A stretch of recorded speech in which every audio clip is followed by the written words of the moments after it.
¿Se me escucha bien, chicos? ¿Todo bien? Sí. Otra vez estoy con el ventilador prendido. No incomoda, no molesta. Bien. ¿Qué tal, chicos? Buenas tardes con todos. Estamos ya en lo que viene a ser la semana 13, básicamente a 5 semanitas de acabar todo. Y bueno, dejando ya atrás los temas de genética, bien, la genética del sexo y todo eso, esta semana nos toca ver lo que viene a ser el origen de la vida, que es un tema básico en biología, teorías evolutivas, evolución humana y también tocar los conceptos de taxonomía. Bien. De por sí, el ser humano, en su curiosidad, también tiende a preguntarse cómo es que se originó la vida en sí.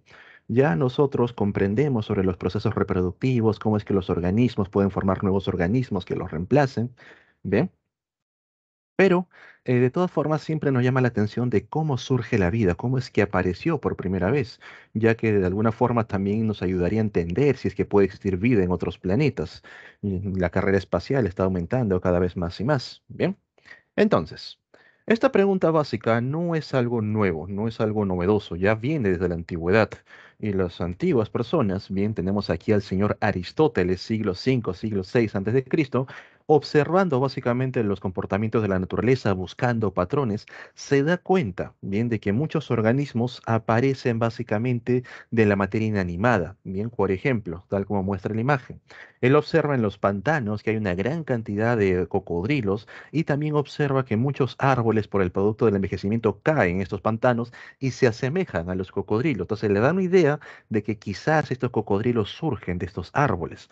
También sabe, porque había métodos, por así llamarlos, alquímicos, en los cuales las personas, si querían obtener ratones, tenían que colocar una bolsita de centeno, granos de maíz en una esquina con papeles o papiros bien guardados, y al día siguiente iban a aparecer ratones en esa zona. También observaba la gente que cada vez que llovía se formaban charcos de agua, bien charcos de barro, rápidamente aparecían lombrices de tierra. Entonces surgía la idea de que la materia inanimada daba origen a estos seres vivos y que quizás por ahí había intervención divina. Entonces Aristóteles plantea las bases de lo que vendría a ser la teoría de la generación espontánea, la abiogénesis, bien, cuando la vida surge básicamente de materia inanimada, no de la nada, bien tiene que haber materia de por medio. ¿Ok? Esta teoría, planteada antes de Cristo, siglo V, siglos VI, bien, ha perdurado muchos siglos, incluso llegando hasta el siglo XVII, donde por primera vez va a ser cuestionada. Tenemos a grandes científicos, entre ellos, por ejemplo, el señor Isaac Newton, el cual creía en la teoría de la generación espontánea.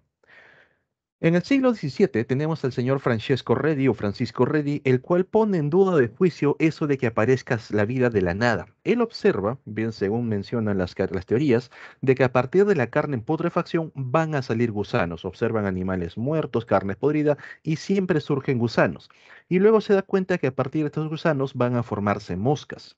Previamente, esta carne en putrefacción ha recibido la visita de las moscas y como que entiende que las moscas anteriores han formado a las nuevas moscas, quizás depositando pequeños huevecillos en esta carne putrefacta. Para lo cual idea un experimento muy sencillo, va a colocar un trozo de carne en un frasco abierto expuesto a las moscas y otro trozo de carne en un frasco sellado, evitando que las moscas tengan contacto con la carne.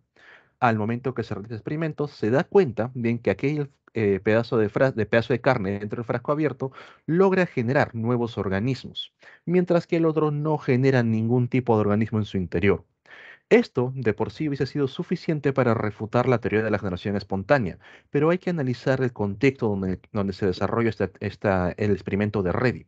En esas épocas la iglesia tenía bastante poder sobre todo, y quitarle esa entidad divina que era la capaz de realizar vida, bien, simplemente asumir que los seres vivos formaban nuevos seres vivos de por sí, era demasiado.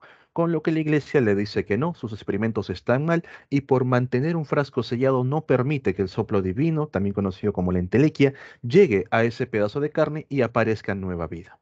Bien, entonces los experimentos de Redi no fueron aceptados. Pasamos al siglo XVIII y ahí encontramos al señor Lázaro Spallanzani. Spallanzani era un estudioso que trabajaba mucho con caldos nutritivos y siguiendo los experimentos de Redi quiso idear, bien, o quiso mejor dicho replicar ese experimento. para la cual coloca dos matraces, dentro de ellos hay caldos nutritivos, uno de estos matraces los sella perfectamente y ambos los somete a altas temperaturas para poder esterilizarlo. Bien, luego de eso deja que los matraces se enfríen y el matraz que se encuentra con la boca abierta rápidamente se contamina. Aparecen sustancias extrañas, colores extraños y un mal olor, mientras que el otro no muestra ningún signo de contaminación, demostrando también bien de que existen partículas en el aire los cuales son capaces de poder contaminar las cosas y aparecen nuevos, por así decirlo, microorganismos. Todavía no sabían de ellos. Bien. ¿Por qué los experimentos de Spallanzani tampoco fueron aceptados? Por el mismo concepto. Mantener un frasco cerrado impide bien que una mano divina pueda formar vida en su interior. En el siglo XVIII, vean, 17, 18, perdón, en el siglo XIX, tenemos al señor Luis Pasteur.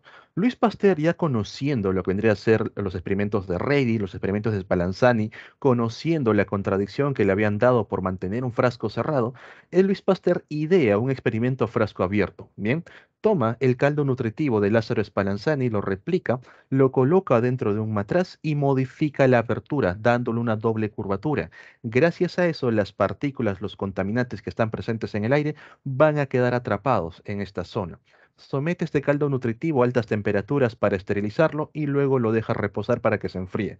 Se da cuenta que pasa el tiempo y el caldo nutritivo no se contamina. Bien, en eso inclina el frasco, algunos autores indican que rompe la entrada, pero de alguna forma permite que estas sustancias contaminantes lleguen al caldo nutritivo y recién ahí aparece microorganismo, se llega a contaminar, demostrando absolutamente que la vida no surge de la nada y refutando completamente a la teoría de la generación espontánea, la cual duró más de 2 milenios. Bien. Entonces, chicos, recién ahí con los experimentos de Luis Pasteur nosotros podemos eliminar dicha teoría, refutarla completamente. Pero cuando una teoría es eliminada por completo, da espacio a que nuevas teorías puedan ocupar ese lugar. Y tenemos que responder de cierta manera cómo es que surge la vida. Frente a ellos surgen dos nuevos candidatos. Por un lado, tenemos al señor Svante Arrhenius, el cual propone la teoría cosmogónica o de la panspermia. Arrhenius indica que la vida en la Tierra surgió en otro planeta y que dicha vida se expandió de ese planeta viajando en cuerpos celestes como meteoritos, aerolitos, todo ello, y llegando al planeta Tierra encontrando las condiciones adecuadas para poderse desarrollar.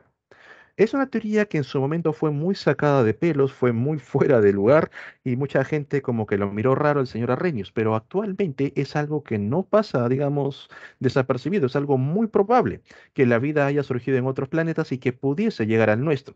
En esas épocas Arrhenius se ganó bastantes detractores, entre los cuales le indicaban que la vida no puede resistir a las condiciones de vacío del espacio, las condiciones de los rayos cósmicos, las bajas temperaturas, entre otros. A lo que Arrhenius responde de que quizás la vida no viajó tal como nosotros la conocemos, como un organismo desarrollado, sino que quizás viajó bajo la forma enquistada, bajo la forma de una espora, y no necesariamente en la superficie de los meteoritos, quizás en el centro, protegido de esa manera frente a los rayos cósmicos, frente a otras condiciones desfavorables. Hoy en día nosotros hemos descubierto la presencia de organismos que pueden resistir a las condiciones del espacio. Tal es el caso de los tardígrados o también llamados ositos de agua. ¿Bien? Estos organismos pueden permanecer inertes en las condiciones espaciales y luego cuando encuentran las condiciones favorables, básicamente como que regresar a la vida, volver a tener actividad. A Arrhenius también le indicaron que cada vez que un cuerpo celeste ingresa a la Tierra, debido a la presencia de una atmósfera bastante densa, este cuerpo sufre fricción, aumenta la temperatura y genera combustión. Entonces, no existe organismo alguno, ni siquiera los tardígrados, que puedan resistir estas altas temperaturas y morirían en el proceso de ingreso a la Tierra. A lo que Arrhenius indica que básicamente una Tierra primitiva presenta una atmósfera distinta a la moderna, una atmósfera que recién está en formación, no tiene una gran cantidad de gases, algo así como por ejemplo tiene la Luna. La Luna no presenta atmósfera propia, tiene una pequeña partecita de la atmósfera terrestre y cuando ingresan los cuerpos celestes a impactar con la Luna no generan fricción, no se puede ver esas estrellas fugaces, sino que directamente impactan sobre la superficie.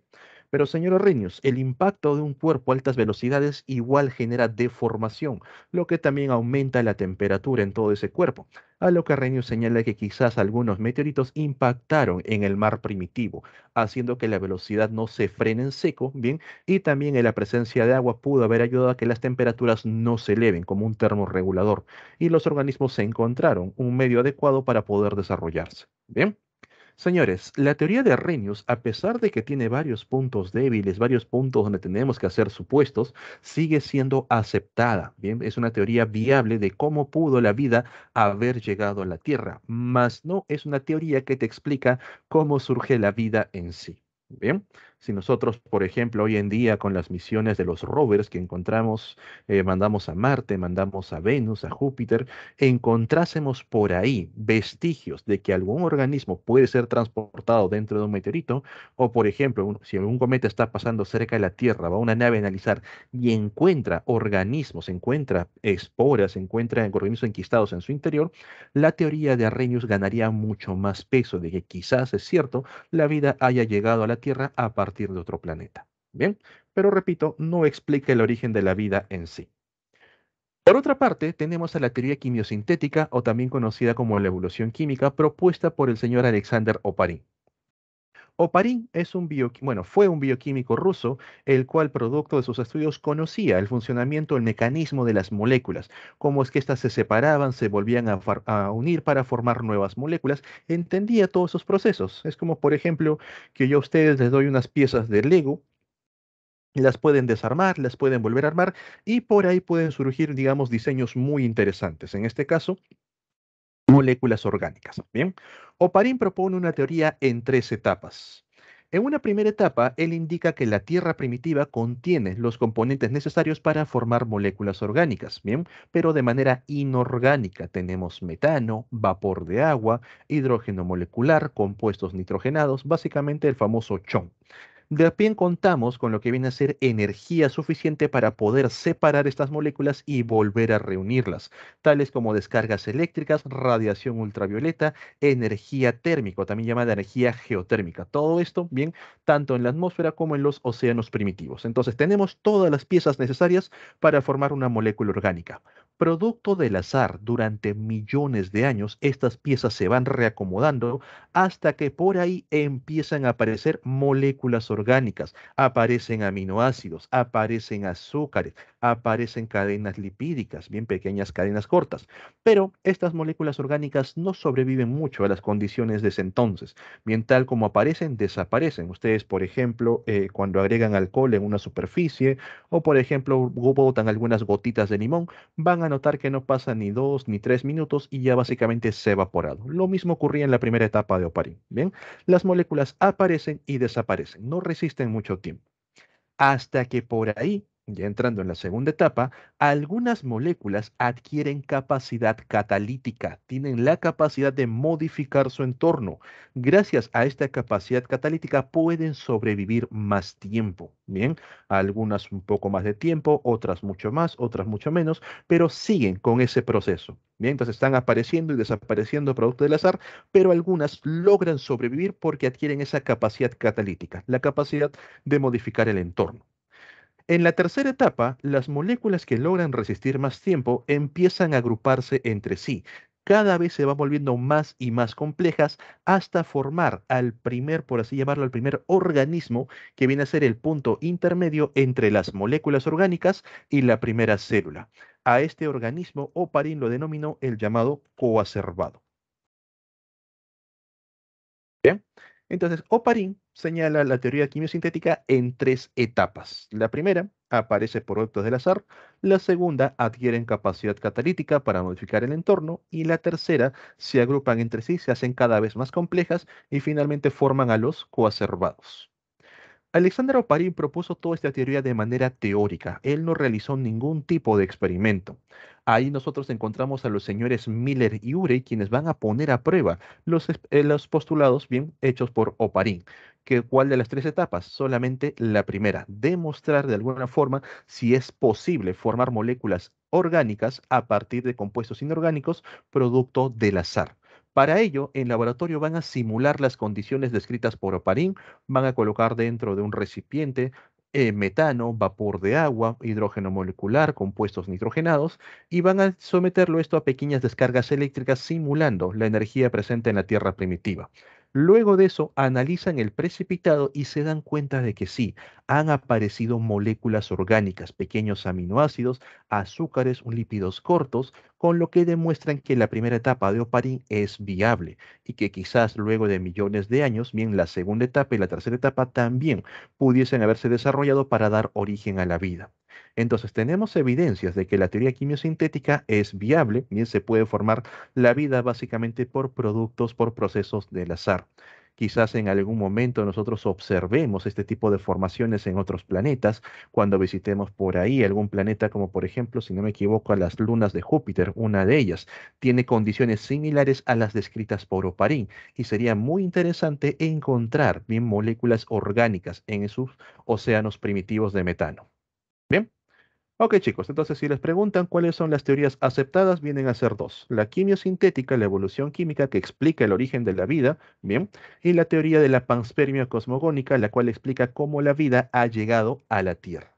¿Ok? ¿Quedaría alguna duda, alguna consulta sobre este punto? ¿Vamos todo bien? Listo.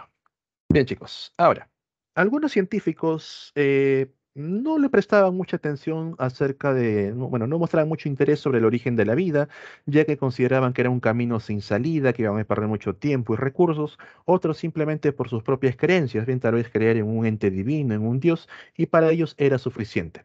A otros científicos les llamaba la atención, por ejemplo, la cantidad de organismos que tenemos hoy en día, sobre todo organismos extraños. Ustedes, por ejemplo, observan al ornitorrinco, un animal que parece que tiene cola de castor, pico de pato, patas de ave, pone huevos, pero es un mamífero. O, por ejemplo, observamos a las jirafas que tienen un cuello muy, muy largo, cosa que nosotros no hemos visto en otro animal actual, un animal moderno. O, por ejemplo, la presencia de un rinoceronte con un cuerno que ni siquiera es óseo, sino que es tejido epitelial endurecido. Entonces, eso llama la atención porque implica entender cómo surgieron estos animales. Bien, cómo es que apareció este animal. Eso nos lleva a las llamadas teorías evolutivas, teorías de la evolución. Y en un primer plano encontramos al señor Lamarck. Atentos con esto. El señor Lamarck en su libro Filosofía Zoológica propone la hipótesis, plantea la hipótesis del uso y desuso de las partes dentro de la teoría herencia de los caracteres adquiridos. Tener mucho cuidado con estos términos a la hora de que les coloquen verdadero y falso. Bien, el libro es Filosofía Zoológica, la hipótesis es el uso y desuso de las partes dentro de la teoría herencia de los caracteres adquiridos. Lamarck señala que al momento que un organismo empieza a utilizar ciertas estructuras, estas bien van mejorando, algo que nosotros conocemos como adaptación. Bien, y también cuando ciertas estructuras dejan de ser usadas, poco a poco se van perdiendo sus funciones. Como por ejemplo, cuando nosotros empezamos a tocar guitarra, rápidamente en la punta de los dedos empiezan a aparecer callosidades. Es un proceso normal en los seres vivos, ¿bien? Es un proceso de adaptación. Pero él indica, por ejemplo, a nivel de las jirafas, que éstas presentaban un cuello corto de manera similar a lo que tienen los caballos, las cebras, y que gracias a este cuello corto alcanzaban la base de la copa de los árboles, bien la parte de abajo. Entonces consumían estas hojas, bien quedaban con hambre y querían consumir más, empezaban a estirar el cuello para llegar cada vez más y más arriba. Entonces, en ese proceso de estar estirando el cuello, usándolo una y otra vez, este cuello poco a poco se fue desarrollando en la siguiente generación y pasando así de generación en generación hasta el día de hoy que tenemos jirafas con los cuellos bastante largos. Bien.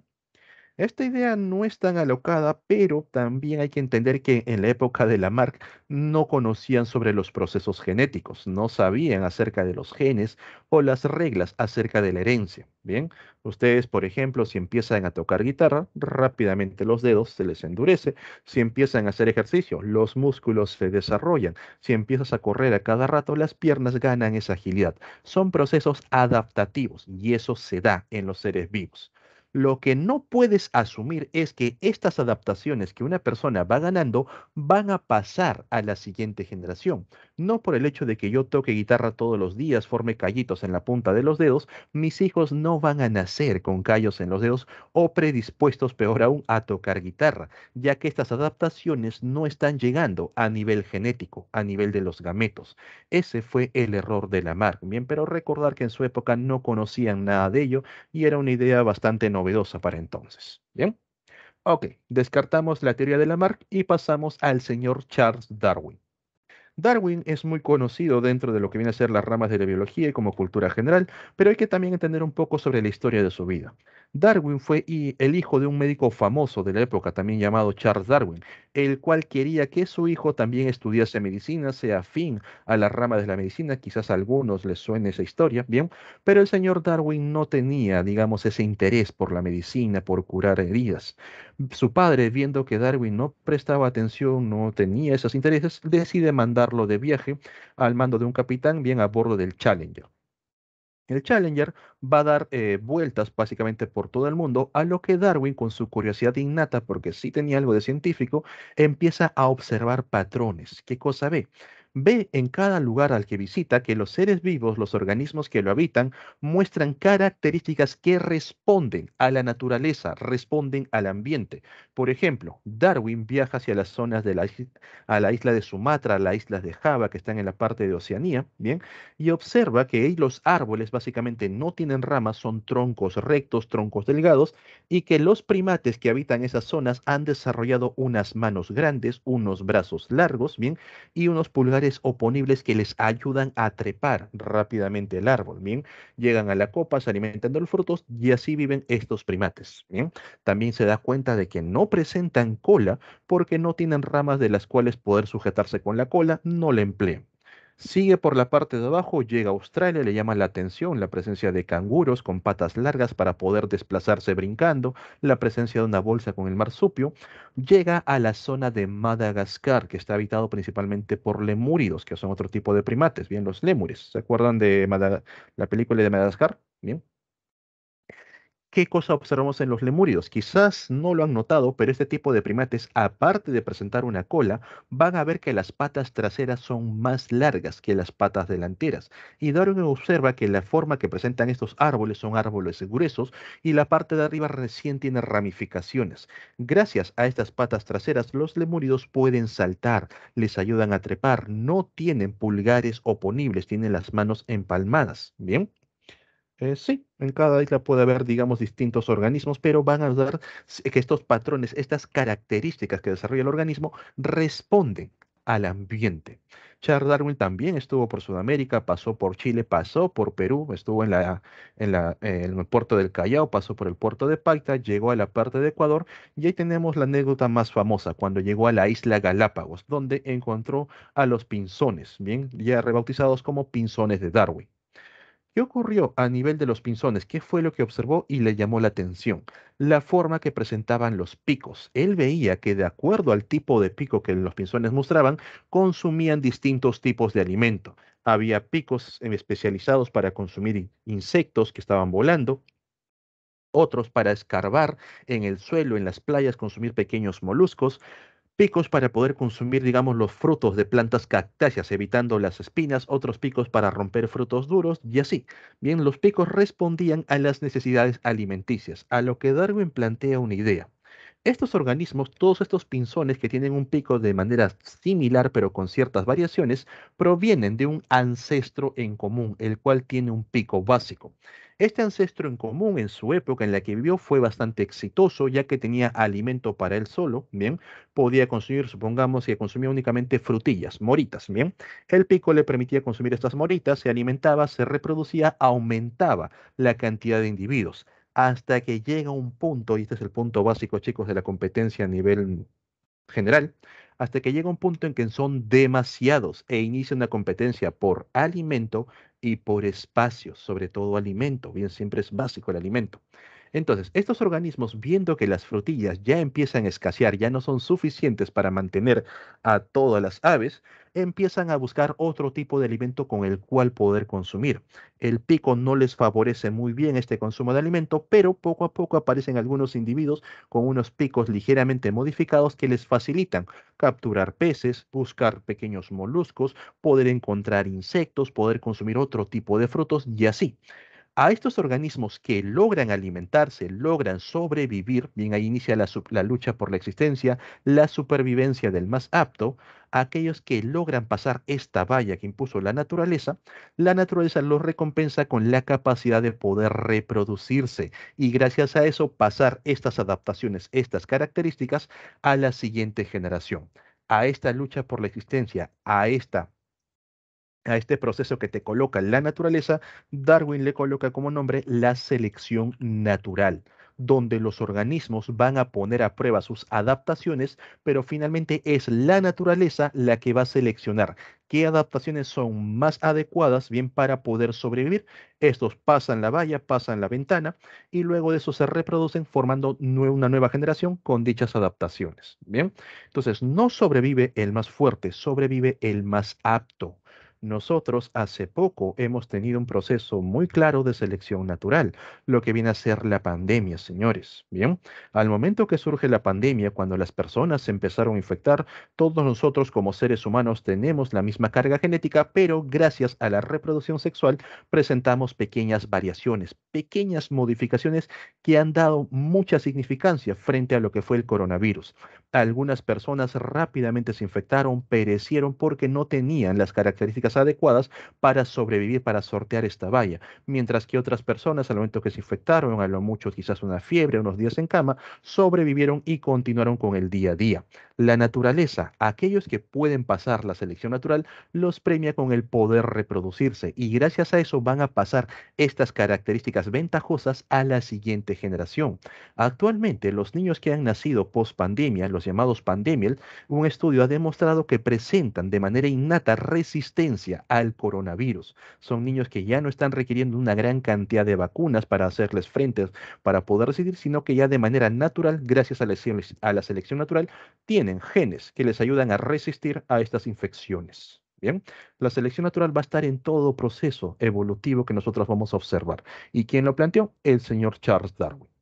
Por ejemplo, aquí abajo, tenemos un grupo de ratones que se ha ido desarrollando con normalidad, donde algunos adquirieron un tono más claro, otros un tono más oscuro, y hasta que por ahí aparece un nuevo depredador. Otra vez inicia la selección natural. Este depredador rápidamente visualiza a los ratones de tonos claros, ya que esta característica no es ventajosa frente a la depredación. Estos ratones de color claro empiezan a ser eliminados, poco a poco se van extinguiendo y los ratones de color oscuro pueden reproducirse, pueden pasar desapercibidos, tienen bien una característica que los hace más aptos, más adecuados. Logran pasar la valla, se reproducen y las nuevas generaciones adquieren estas características ventajosas. Bien. Ok, entonces esto viene a ser las ideas de Darwin, la teoría del origen de las especies. Pero Darwin también comete un error, ¿y esto por qué? En la época en la que Darwin estudiaba cómo los nuevos organismos surgen, a la par en Austria, bien teníamos a un monje austriaco que estaba estudiando cómo es que se van heredando los caracteres. Básicamente ambos estaban estudiando el mismo proceso, bien, pero desde puntos de vista diferentes. El examen de admisión no creo que muera si no ingresas, pero puedes considerarlo también, ¿ok?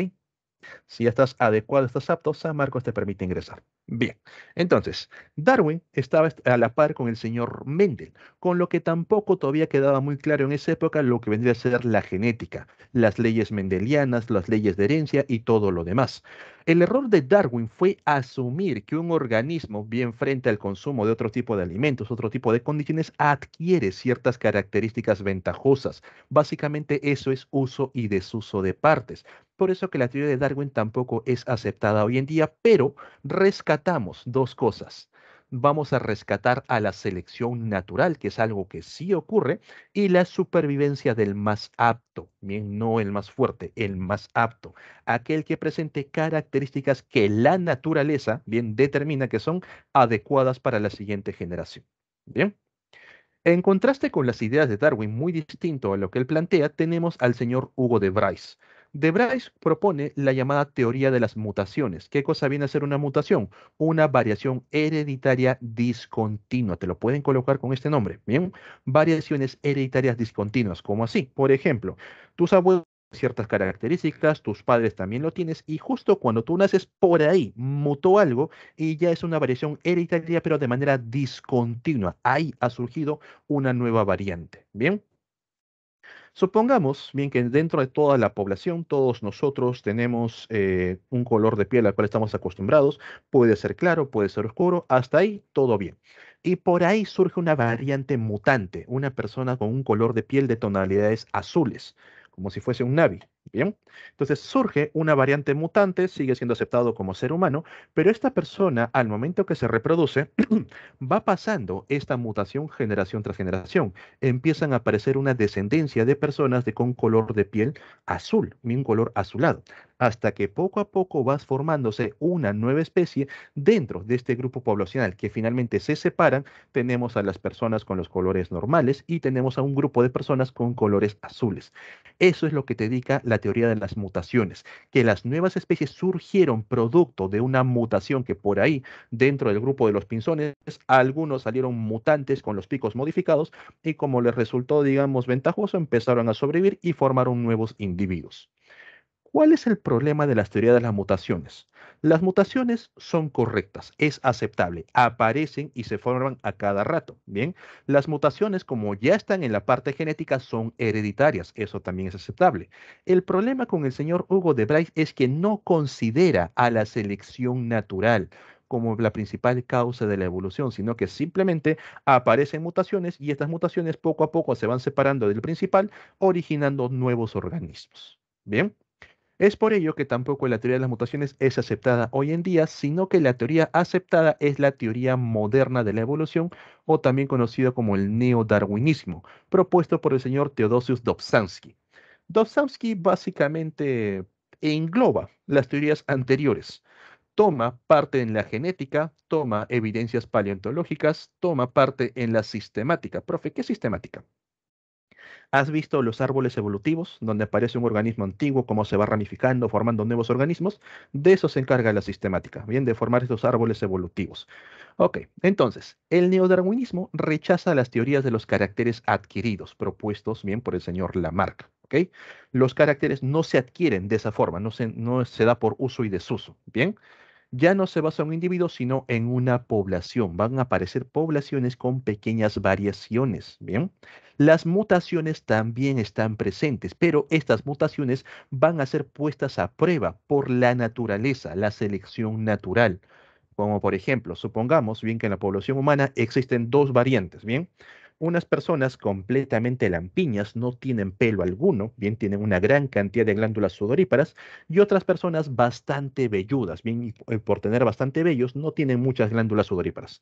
Los dos, en las condiciones actuales, habitan con normalidad, bien, son 100% seres humanos.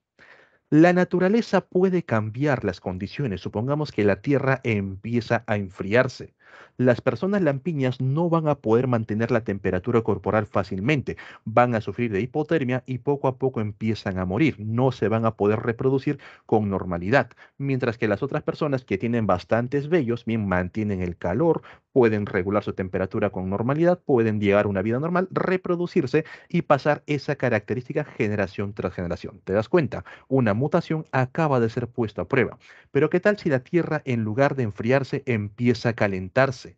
Las personas lampiñas con sus glándulas sudoríparas rápidamente pueden termorregularse, mientras que las otras personas que tienen demasiados vellos empiezan a sufrir de una temperatura muy alta, les da un shock térmico, empiezan a perecer.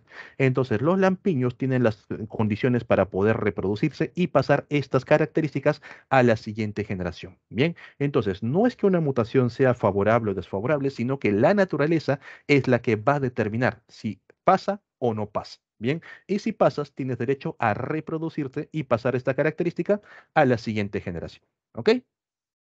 La evolución ocurre de modo gradual, es un proceso muy largo. Nosotros no vamos a evidenciar evolución, por ejemplo, de aquí a la siguiente generación o dos, tres generaciones. Van a pasar miles, millones de años para recién notar un cambio, bien en lo que viene a ser un organismo para formar una nueva especie.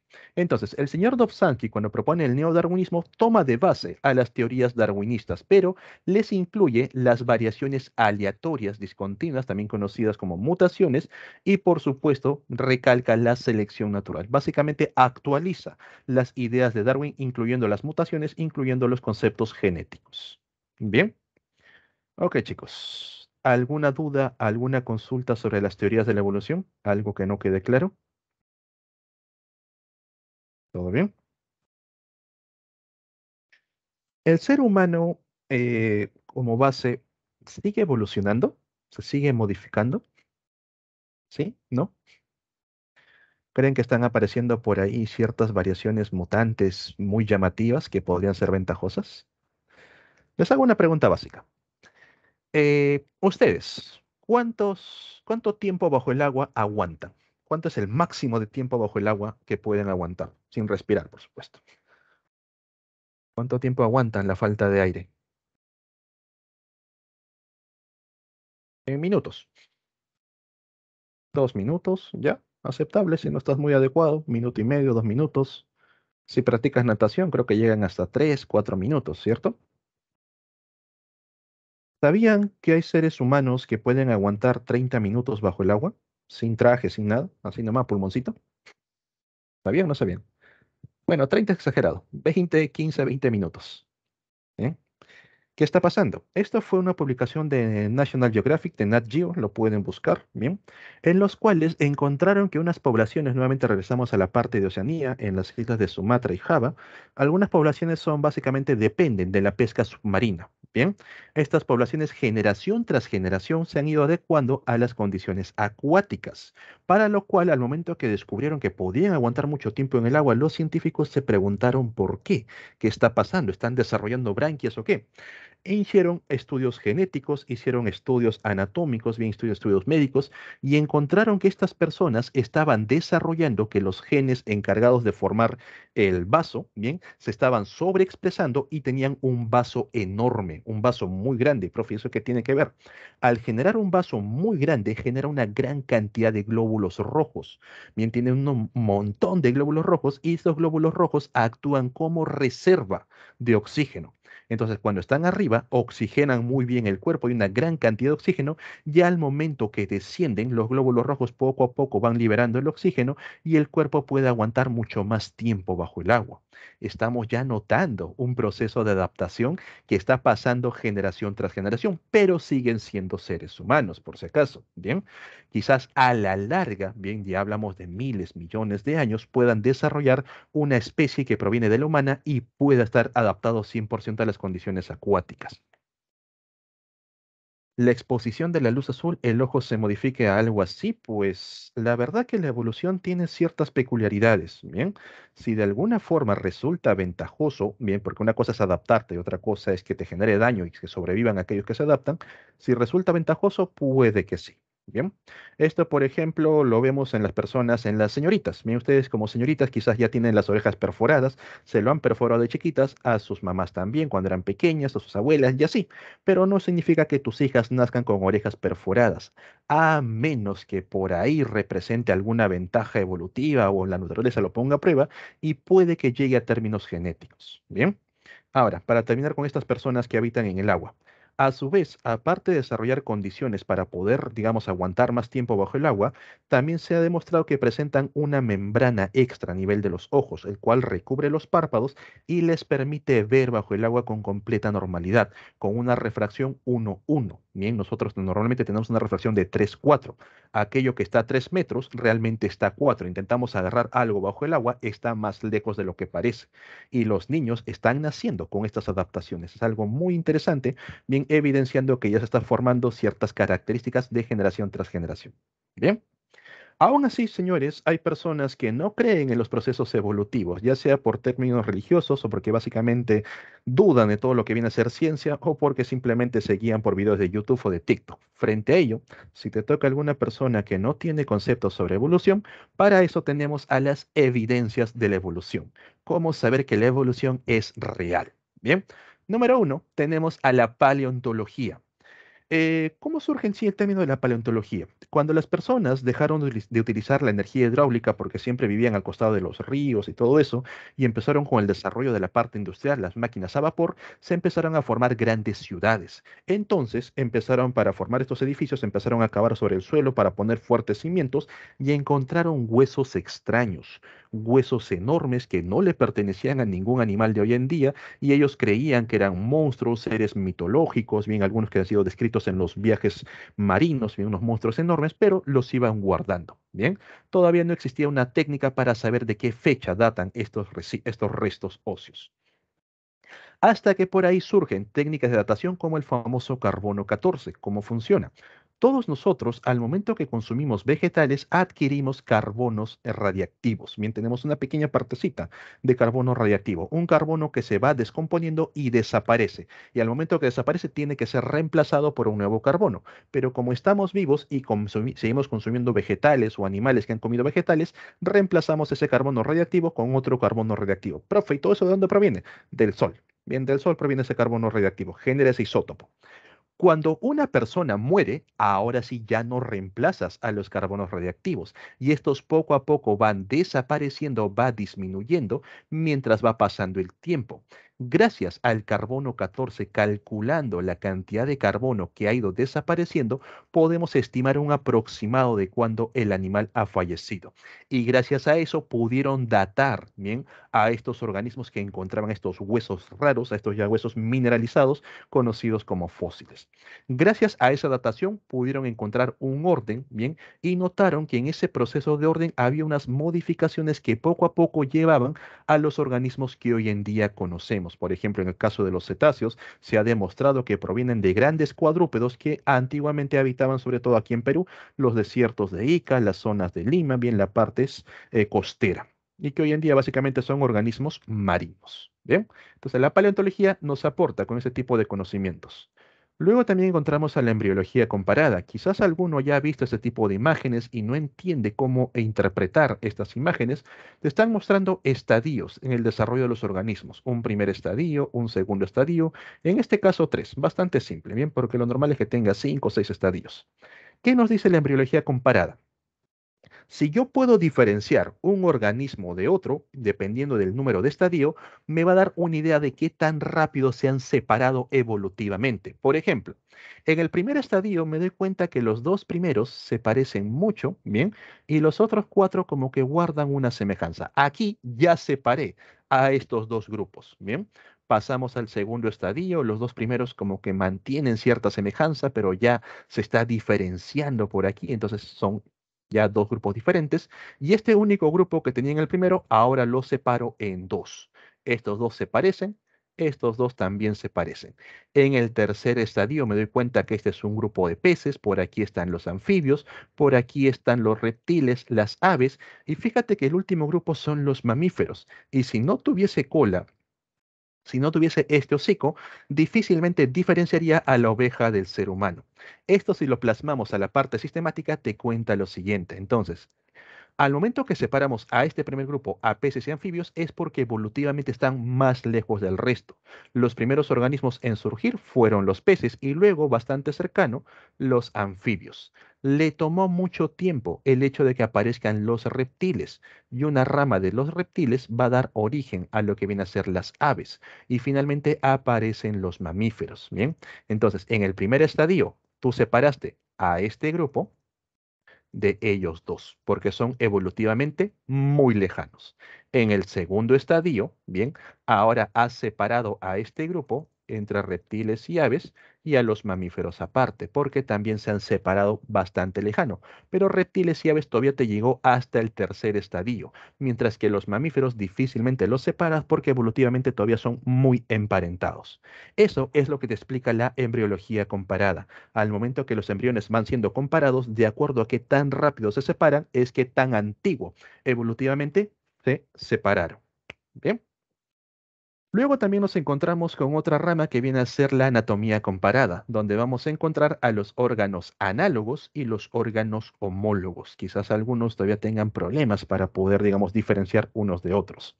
Los órganos análogos vienen a ser órganos que han desarrollado los organismos que cumplen la misma función, ¿bien?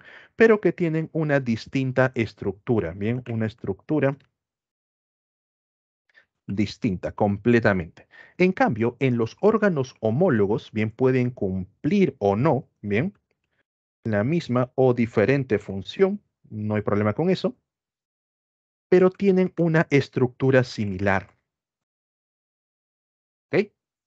Entonces, esto es la diferencia clave y cada uno de ellos te cuenta una historia distinta. Por ejemplo, los órganos análogos, vemos aquí en el caso del topo y el grillo topo, vemos que a nivel de las patas han desarrollado estructuras para poder escarbar en el suelo. En el caso del topo, una estructura ósea cubierta de músculos, carne y todo ello. En el caso del grillo topo, básicamente exoesqueleto.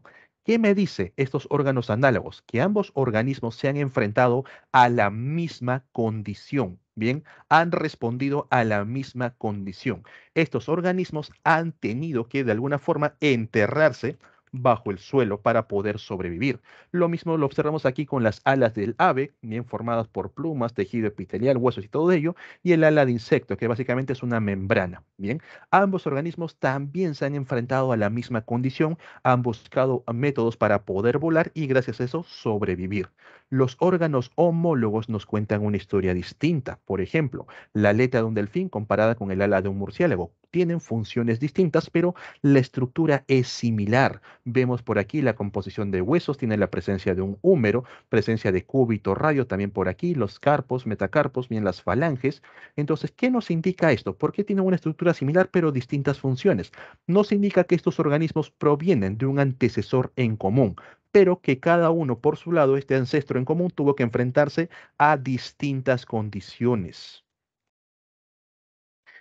Un grupo de estos ancestros se adaptó a condiciones acuáticas, mientras que el otro a las condiciones terrestres, condiciones aéreas. Lo mismo lo observamos por aquí, en las ballenas barbadas con el colibrí. Notamos la presencia a nivel de las aletas, a nivel del ala, que tienen la misma disposición de huesos. Bien, notamos también la presencia de costillas, un cráneo, extremidades traseras que las ballenas poco a poco van perdiendo, mientras que las aves todavía las mantienen. Las ballenas se adaptaron a condiciones acuáticas como mamíferos acuáticos, mientras que el colibrí a condiciones de ave, condiciones aéreas, ¿te das cuenta? Entonces, esta es la historia que nos cuentan los órganos análogos enfrentándose a la misma condición, desarrollando estructuras para responder al mismo factor, mientras que los órganos homólogos nos demuestran que tienen un ancestro en común, el cual un grupo se enfrentó a una condición y otro grupo se adaptó a otra condición distinta. ¿Bien? Entonces, esto viene a ser la anatomía comparada. Luego tenemos también ya ramas más modernas, como por ejemplo la bioquímica comparada o la citogenética comparada. ¿Bien? En el caso de la bioquímica comparada, se encarga de comparar productos químicos, básicamente, principalmente proteínas, y tener mucho cuidado cómo te colocan la proteína. No te van a decir que es una proteína. Te pueden decir, por ejemplo, estamos comparando los venenos de dos animales. Son toxinas, proteínas. Estamos comparando el anticuerpo del caballo contra el anticuerpo de una res. Siguen siendo proteínas. Estamos comparando por ahí la hemoglobina. Estamos comparando la clorofila. Siguen siendo proteínas. Bien, entonces repasar un poco la parte básica, creo que fue semana 1, semana 2, sobre todas las formas que pueden adquirir las proteínas, porque es el punto principal de la bioquímica comparada. Bien, quizás creo que en unos textos también encontré al citocromo. El citocromo es una proteína, por si acaso. ¿Y por qué compara proteínas, profe? Recuerda que las proteínas están formadas por aminoácidos y estos aminoácidos se forman en base a los genes. Entonces, es una forma indirecta de saber qué modificaciones tienen los genes. De acuerdo a esas modificaciones, las proteínas pueden presentar pequeñas variaciones. En este caso están comparando hormonas, la hormona conocida como insulina. Y se dan cuenta cuenta que entre la vaca, el cerdo, el cordero y el caballo va a haber unas diferencias entre los aminoácidos 8, 9 y 10. La vaca y el cordero tienen diferentes el aminoácido número 9, el cerdo y el caballo también, pero los otros dos son similares. Quiere decir que vaca y cordero están emparentados, cerdo y caballo también. Pero entre ambos, bien, vas a notar que la vaca y el cerdo comparten el 9, el cordero y el caballo también, haciendo que ellos presenten un antecesor en común, un ancestro en común. Eso es lo que también te da a conocer la bioquímica comparada, bien, estudiando de manera indirecta a los genes gracias a los productos obtenidos que vienen a ser las proteínas.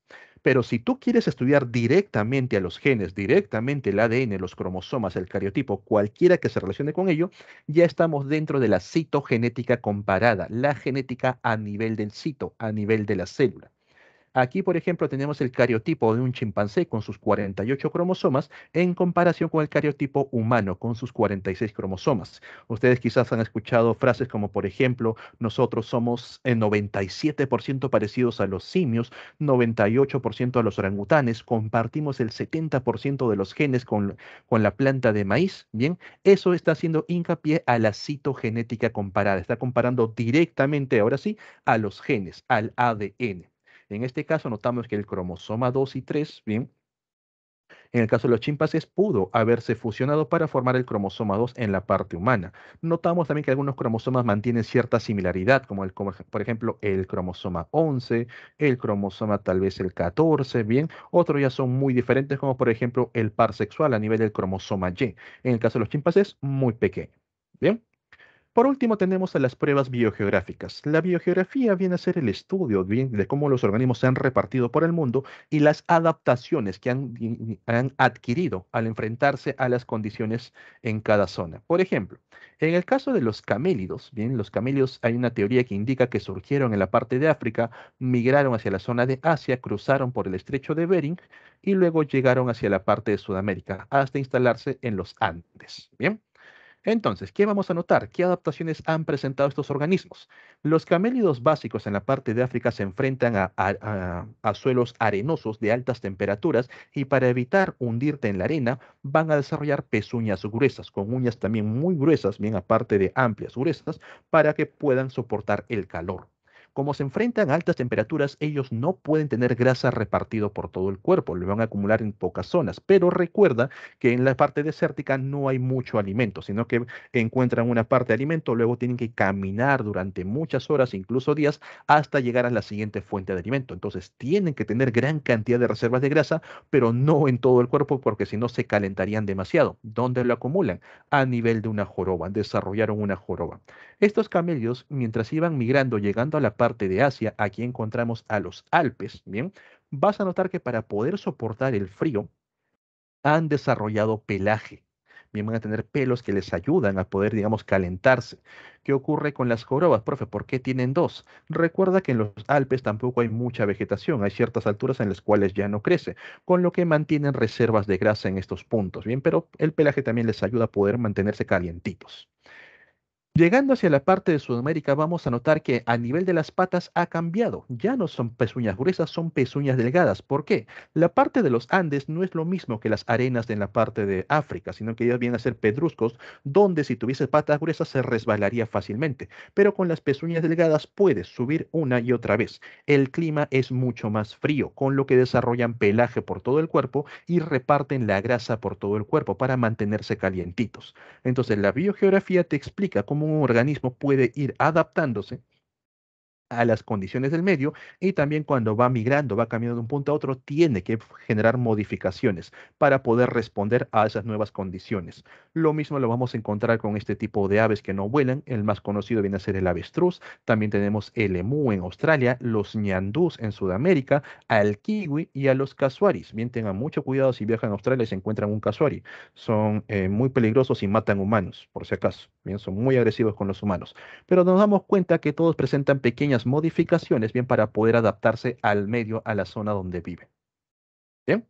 Entonces, chicos, estos vienen a ser las pruebas, bueno, prácticamente vienen a ser las ramas que aportan evidencias a la evolución. ¿Quedaría alguna duda, alguna consulta? ¿Todo bien?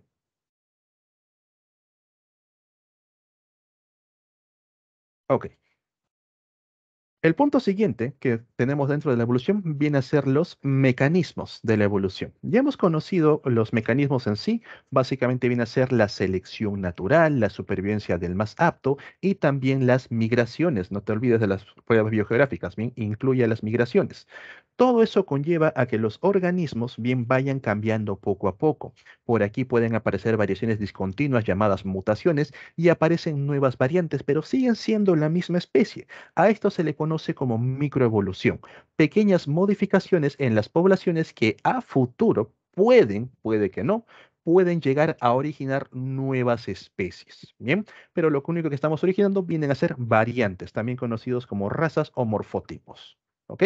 Todos nosotros, por ejemplo, no somos iguales, tenemos pequeñas variaciones, lo cual también indica, por ejemplo, cuál viene a ser tu raza o más o menos a quién eres afín. Una raza básicamente sudamericana, una raza europea, una raza africana, una raza asiática, etcétera.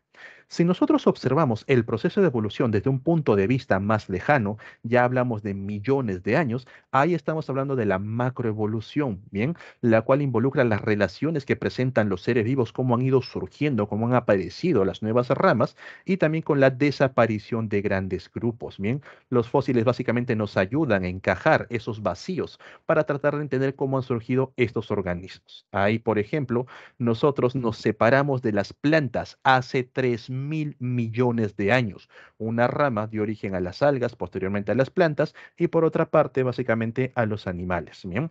Nos separamos de los invertebrados hace 500 millones de años, cuando surgieron los primeros peces, los primeros vertebrados. ¿Bien?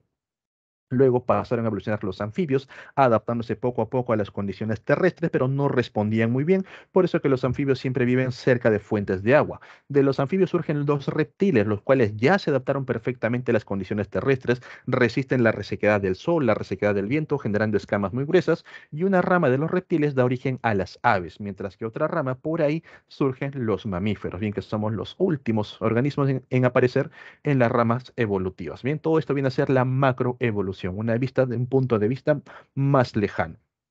Ahora, la aparición de nuevas especies, a ese proceso se le conoce como especiación. Y para que se lleve a cabo un proceso de especiación, tienen que ocurrir tres tipos de aislamientos, uno bien en secuencia del otro.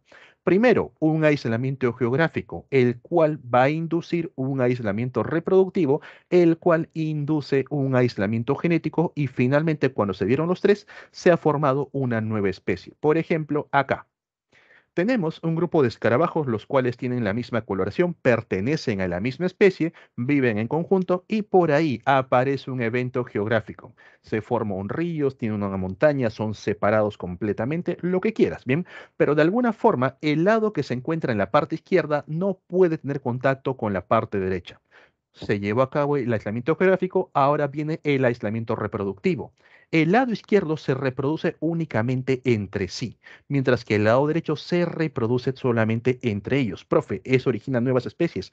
Todavía no. Cuando tenemos aislamiento reproductivo, vamos a formar razas. Bien, por este lado mantienen un color marrón, por este lado mantienen un color verde, se siguen reproduciendo entre sí hasta que poco a poco los genes se empiezan a distanciar. Ahí ya está el aislamiento genético, al punto en que cuando ambos organismos vuelven a tener contacto entre sí, intentan reproducirse y ya no se puede. Bien, los genes al momento que se empiezan a empatar no tienen compatibilidad. Ahí recién nosotros afirmamos que se ha formado una nueva especie. Tenemos una especie A y una especie B. Entonces, tienen que ocurrir los tres procesos, los tres aislamientos para recién formar una nueva especie. Profe, ¿qué ocurre con el caso de los híbridos? Por ejemplo, yo sé que los caballos se pueden reproducir con los burros y dan origen a una mula, pero son distintas especies. ¿Qué ha pasado con ellos? Han tenido aislamiento geográfico, bien, se han separado, han tenido aislamiento reproductivo y ya tienen aislamiento genético. ¿Cómo se sabe eso? Al momento que surge la mula, ya de por sí en su carga genética ya no hay compatibilidad. Se puede desarrollar el organismo, es correcto, surge un híbrido, pero este híbrido presenta modificaciones que, por ejemplo, el híbrido no puede reproducirse, no puede formar gametos, son completamente estériles. Por eso que los híbridos no llevan nombre científico, no son. Bien, no son especies en sí. Y por ahí también tenemos el caso de los ligres, entre los leones y los tigres, etcétera. Y aquí va otra pregunta, chicos. Eh, los perros Bien, sí, la muela es estéril, por eso es un híbrido. Ya el aislamiento genético ya está marcado, pero con el pasar del tiempo se va a separar mucho más, al punto en que ya no van a poder cruzarse. Bien, ya no va a surgir nada. Ya, la pregunta iba, ¿los perros pueden reproducirse actualmente? ¿Pueden reproducirse con los lobos? ¿Sí o no?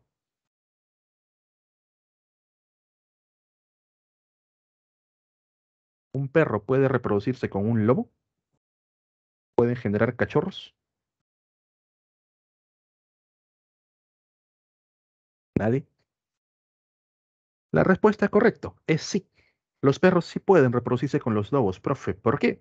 Porque son la misma especie. El lobo es Canis lupus, el perro también es Canis lupus y le agregan el familiaris para indicar que es de la raza de los perros, o pertenece a la subespecie de los perros. ¿Qué ha pasado? Entre perros y lobos ocurrió un aislamiento geográfico muy peculiar, algo que se conoce como domesticación. Bien, algunos lobos fueron separados de los lobos salvajes para convivir con los humanos. No hubo un río, no hubo nada de eso, simplemente convivir con los humanos. Producto de eso tuvieron un aislamiento reproductivo. Bien, los lobos criados por los humanos se fueron reproduciendo entre sí, dejaron atrás esos rasgos salvajes, esos rasgos bastante bruscos, bien, cambiaron un poco la morfología, pero por tener aislamiento reproductivo originaron razas. Tenemos una gran variedad de razas de perros. El aislamiento genético ni siquiera está marcado en ellos. Por eso que los perros pueden reproducirse con los lobos y dar origen a, digamos, a un nuevo organismo, bien, una nueva raza, por así decirlo. Quizás a futuro, producto de estas reproducciones aisladas, en algún momento ya va a llegar un punto en que los lobos y los perros no puedan reproducirse o empiecen a formar híbridos. En ese momento ya se está formando dos especies completamente distintas. Bien, pero por el momento siguen siendo de la misma especie. Igual ocurre con nosotros. Bien, nosotros tenemos aislamiento geográfico, gente que vive en Sudamérica, gente que vive, por ejemplo, en Japón, que es una isla. Tenemos aislamiento reproductivo y eso ha conllevado a que aparezcan razas, una raza asiática, una raza básicamente sudamericana, pero no tenemos aislamiento genético. Ustedes pueden reproducirse con una persona de Japón y viceversa y dar origen a un nuevo individuo. Bien, entonces para que se forme una nueva especie tienen que darse los tres aislamientos en ese orden. Bien, geográfico, reproductivo, genético. Fin del asunto. Ok, chicos, otro punto muy importante dentro de lo que viene a ser la evolución, aparte de los mecanismos de la evolución para formar nuevas especies, hay que entender cómo es que han surgido y han desaparecido estas especies. A eso se le conoce como los patrones de la evolución. Y aquí encontramos a dos conceptos. La extinción en masa, que quizás muchos de ustedes se les hace familiar la palabra, entienden el proceso, y la radiación adaptativa, que para varios es nuevo. Algo que deben saber como base es que un evento de extinción en masa genera automáticamente después un evento de radiación adaptativa. Bien, en la Tierra han ocurrido 5 eventos de extinciones en masa. Tenemos a finales del Ordovícico, un periodo glaciar corto pero intenso. Tenemos al finales del Devónico, agotamiento del oxígeno. Básicamente la Tierra se volvió una zona con una gran cantidad de CO2. Tenemos en el Pérmico, en el Triásico, erupciones masivas, impacto de asteroides, actividad volcánica. Chicos, por si acaso el motivo no les van a preguntar. Simplemente les estoy contando la historia. Bien, lo que sí les van a preguntar es que son 5. Hemos tenido 5. Y la última que sí deben saber en el Cretácico. Posiblemente, ¿cuál fue la causa? Impacto de un asteroide. ¿Dónde? En el Golfo de México, en la península de Yucatán. Bien, ¿se acuerdan la historia? Ok. Se considera que un evento es una extinción en masa cuando más del 60% de las especies desaparecen en periodos cortos de tiempo, en periodos muy cortos. Profe, si no hemos estado ahí, ¿cómo sabemos que han desaparecido tantos organismos en estos periodos? Gracias a los registros fósiles. Al momento que los paleontólogos están excavando la Tierra, lo hacen por capas, también conocidos como estratos, y cada estrato corresponde a cierta antigüedad presente en la Tierra. Entonces, en algunos estratos han encontrado una gran cantidad de fósiles, quiere decir que muchos organismos desaparecieron, murieron en estos eventos, mientras que en el siguiente unos cuantos nomás lograron sobrevivir, poder pasar y luego vuelven a aparecer una gran cantidad de organismos. ¿Qué está pasando? Eventos tanto de extinción en masa como de radiación adaptativa. Bien, pero finalicemos la parte de extinción en masa. ¿Qué ocurrió en el Cretácico? ¿Quiénes eran los organismos dominantes, chicos, en el Cretácico? ¿Quiénes eran los top? ¿Quiénes estaban al mando de todo? Tanta película que han visto. Jurassic Park, Jurassic World, los dinosaurios. Bien, los grandes reptiles eran los organismos top, los que estaban en la cima de todo. Bien, ahora, cuando impacta el meteorito, al momento que impacta el meteorito, no acaba con todos los dinosaurios, por si acaso. Básicamente mata a los que están por debajo, los que, bueno, tuvieron la mala suerte de estar ahí, provoca megaterremotos, provoca muchos tsunamis, también mueren los que están alrededor, mueren los que se encuentran en las costas y activa el sistema de volcanes. Los que se encuentran lejos no mueren en el acto, mueren después. ¿Por qué? El meteorito impacta, levanta una gran cantidad de polvo que empieza a circular en la atmósfera, junto con las cadenas de volcanes activos por los megaterremotos, por el propio impacto, también liberan una gran cantidad de cenizas al ambiente y todas estas partículas van a generar un bloqueo a nivel de la atmósfera, impidiendo que la luz solar llegue a la superficie. Al no llegar luz solar, las plantas no pueden realizar fotosíntesis y la temperatura empieza a disminuir. Y adivinen qué, los reptiles son de sangre fría. Bien, entonces muchos de ellos van a ver su metabolismo reducido, ya no pueden tener mucha actividad porque se están enfriando. Adelante con la pregunta.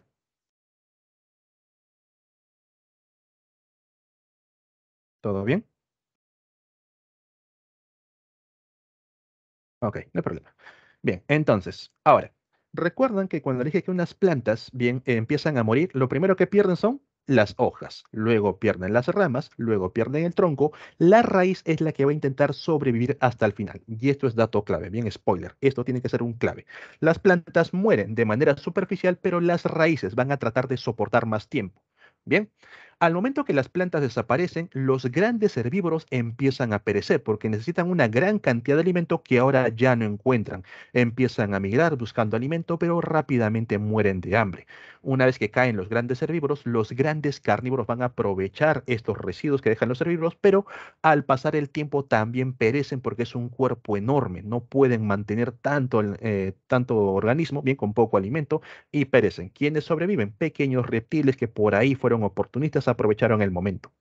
En la etapa del Cretácico ya existía mamíferos, por si acaso. Eran pequeños mamíferos, como roedores. Estos mamíferos no podían competir con los grandes dinosaurios, no podían estar en superficie porque rápidamente morían o eran capturados. Estos mamíferos tenían hábitos nocturnos y cavaban galerías bajo el suelo, pequeños túneles para poder protegerse. Bien.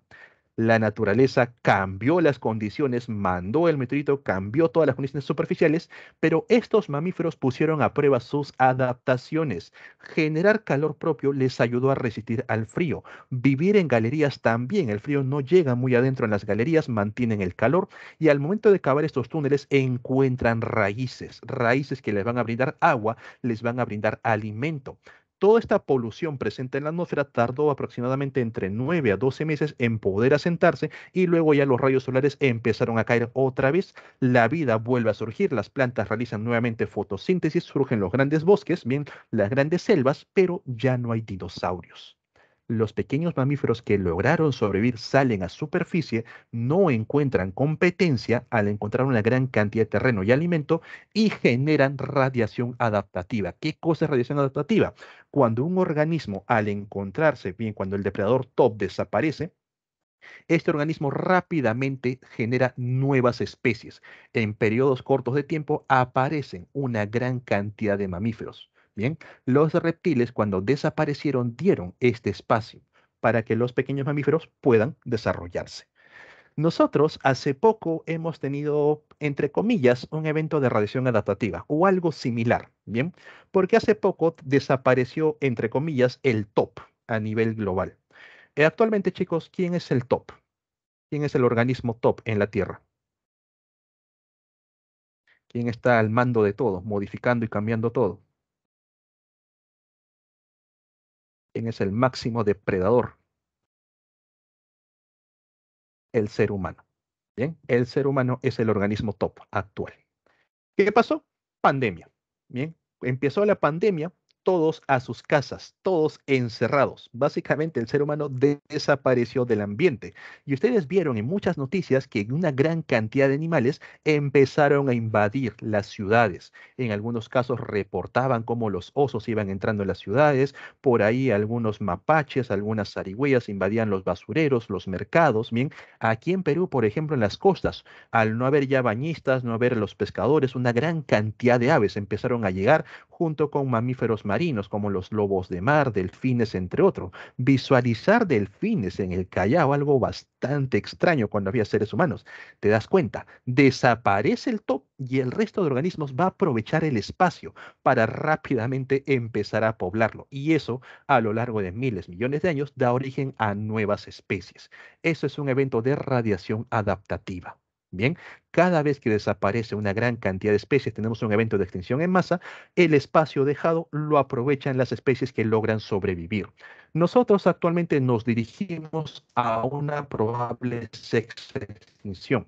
Ya no nos encontramos en una etapa conocida como el Holoceno, donde surgió el ser humano, se desarrollaron las civilizaciones, sino que aproximadamente a partir del año 2000 fue considerado ya una nueva era llamada el Antropoceno, la era del hombre, porque el ser humano ha modificado completamente el ambiente y algo que tristemente caracteriza al antropoceno es el llamado cambio climático.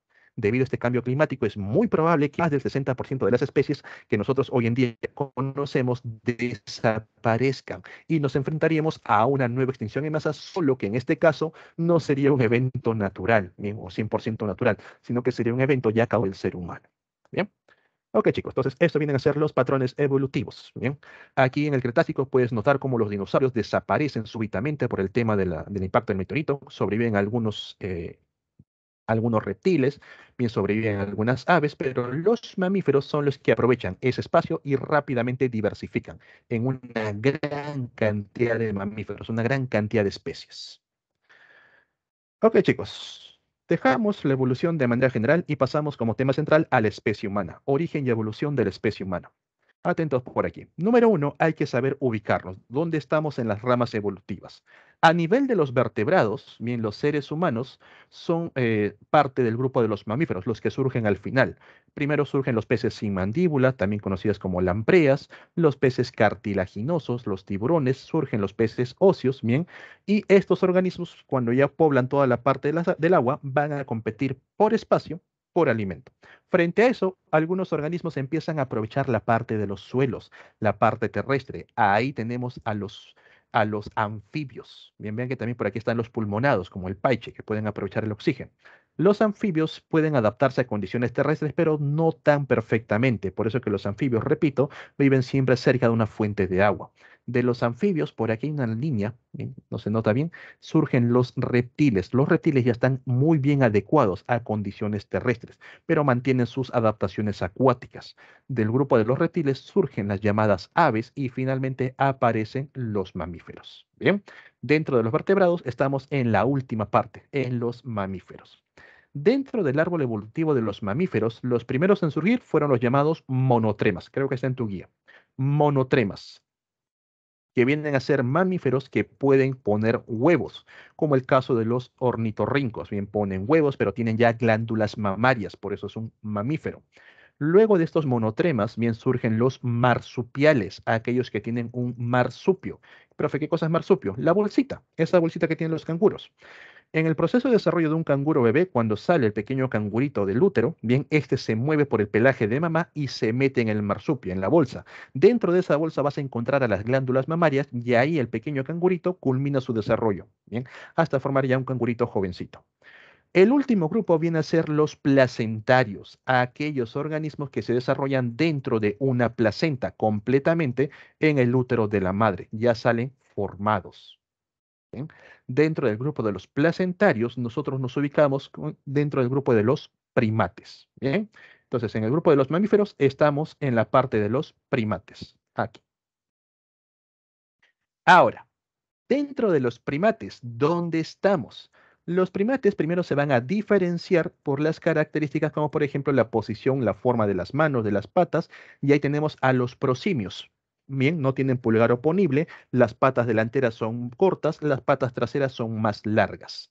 Luego ubicamos a los antropoideos, donde tenemos tanto a los monos con cola y a aquellos que no tienen cola. Bien, si se dan cuenta, ya los brazos son mucho más largos, hay presencia de pulgar oponible para poder sujetar mejor las ramas y pertenecemos dentro del grupo de los primates a los hominoideos. Bien, somos homínidos, aquellos que no presentan cola, pero tienen todavía el resto de modificaciones. Y comparando estas modificaciones, por ejemplo, un chimpancé con el ser humano, a nivel de las patas, el ser humano no tiene pulgar oponible, está completamente bien frontal. Presenta unas patas más largas porque utilizamos las piernas para desplazarnos. Los chimpancés, aparte de poder movilizarse, van a sujetar objetos con las patas y vean la forma de la cadera. Por eso que para el chimpancé no es difícil andar a cuatro patas. Si ustedes quieren hacerlo, como que se les complica un poco. La parte de las manos, tenemos el pulgar oponible más desarrollado por el uso de objetos y de herramientas y todo ello, y los chimpancés pues mantienen un pulgar oponible, pero no tan desarrollado porque aún siguen manteniendo cierta capacidad prensil, pero todavía no utilizan objetos. En el caso del tamaño de los brazos de los chimpancés es mucho más largo, profe. ¿Por qué? Porque estos animales se balancean.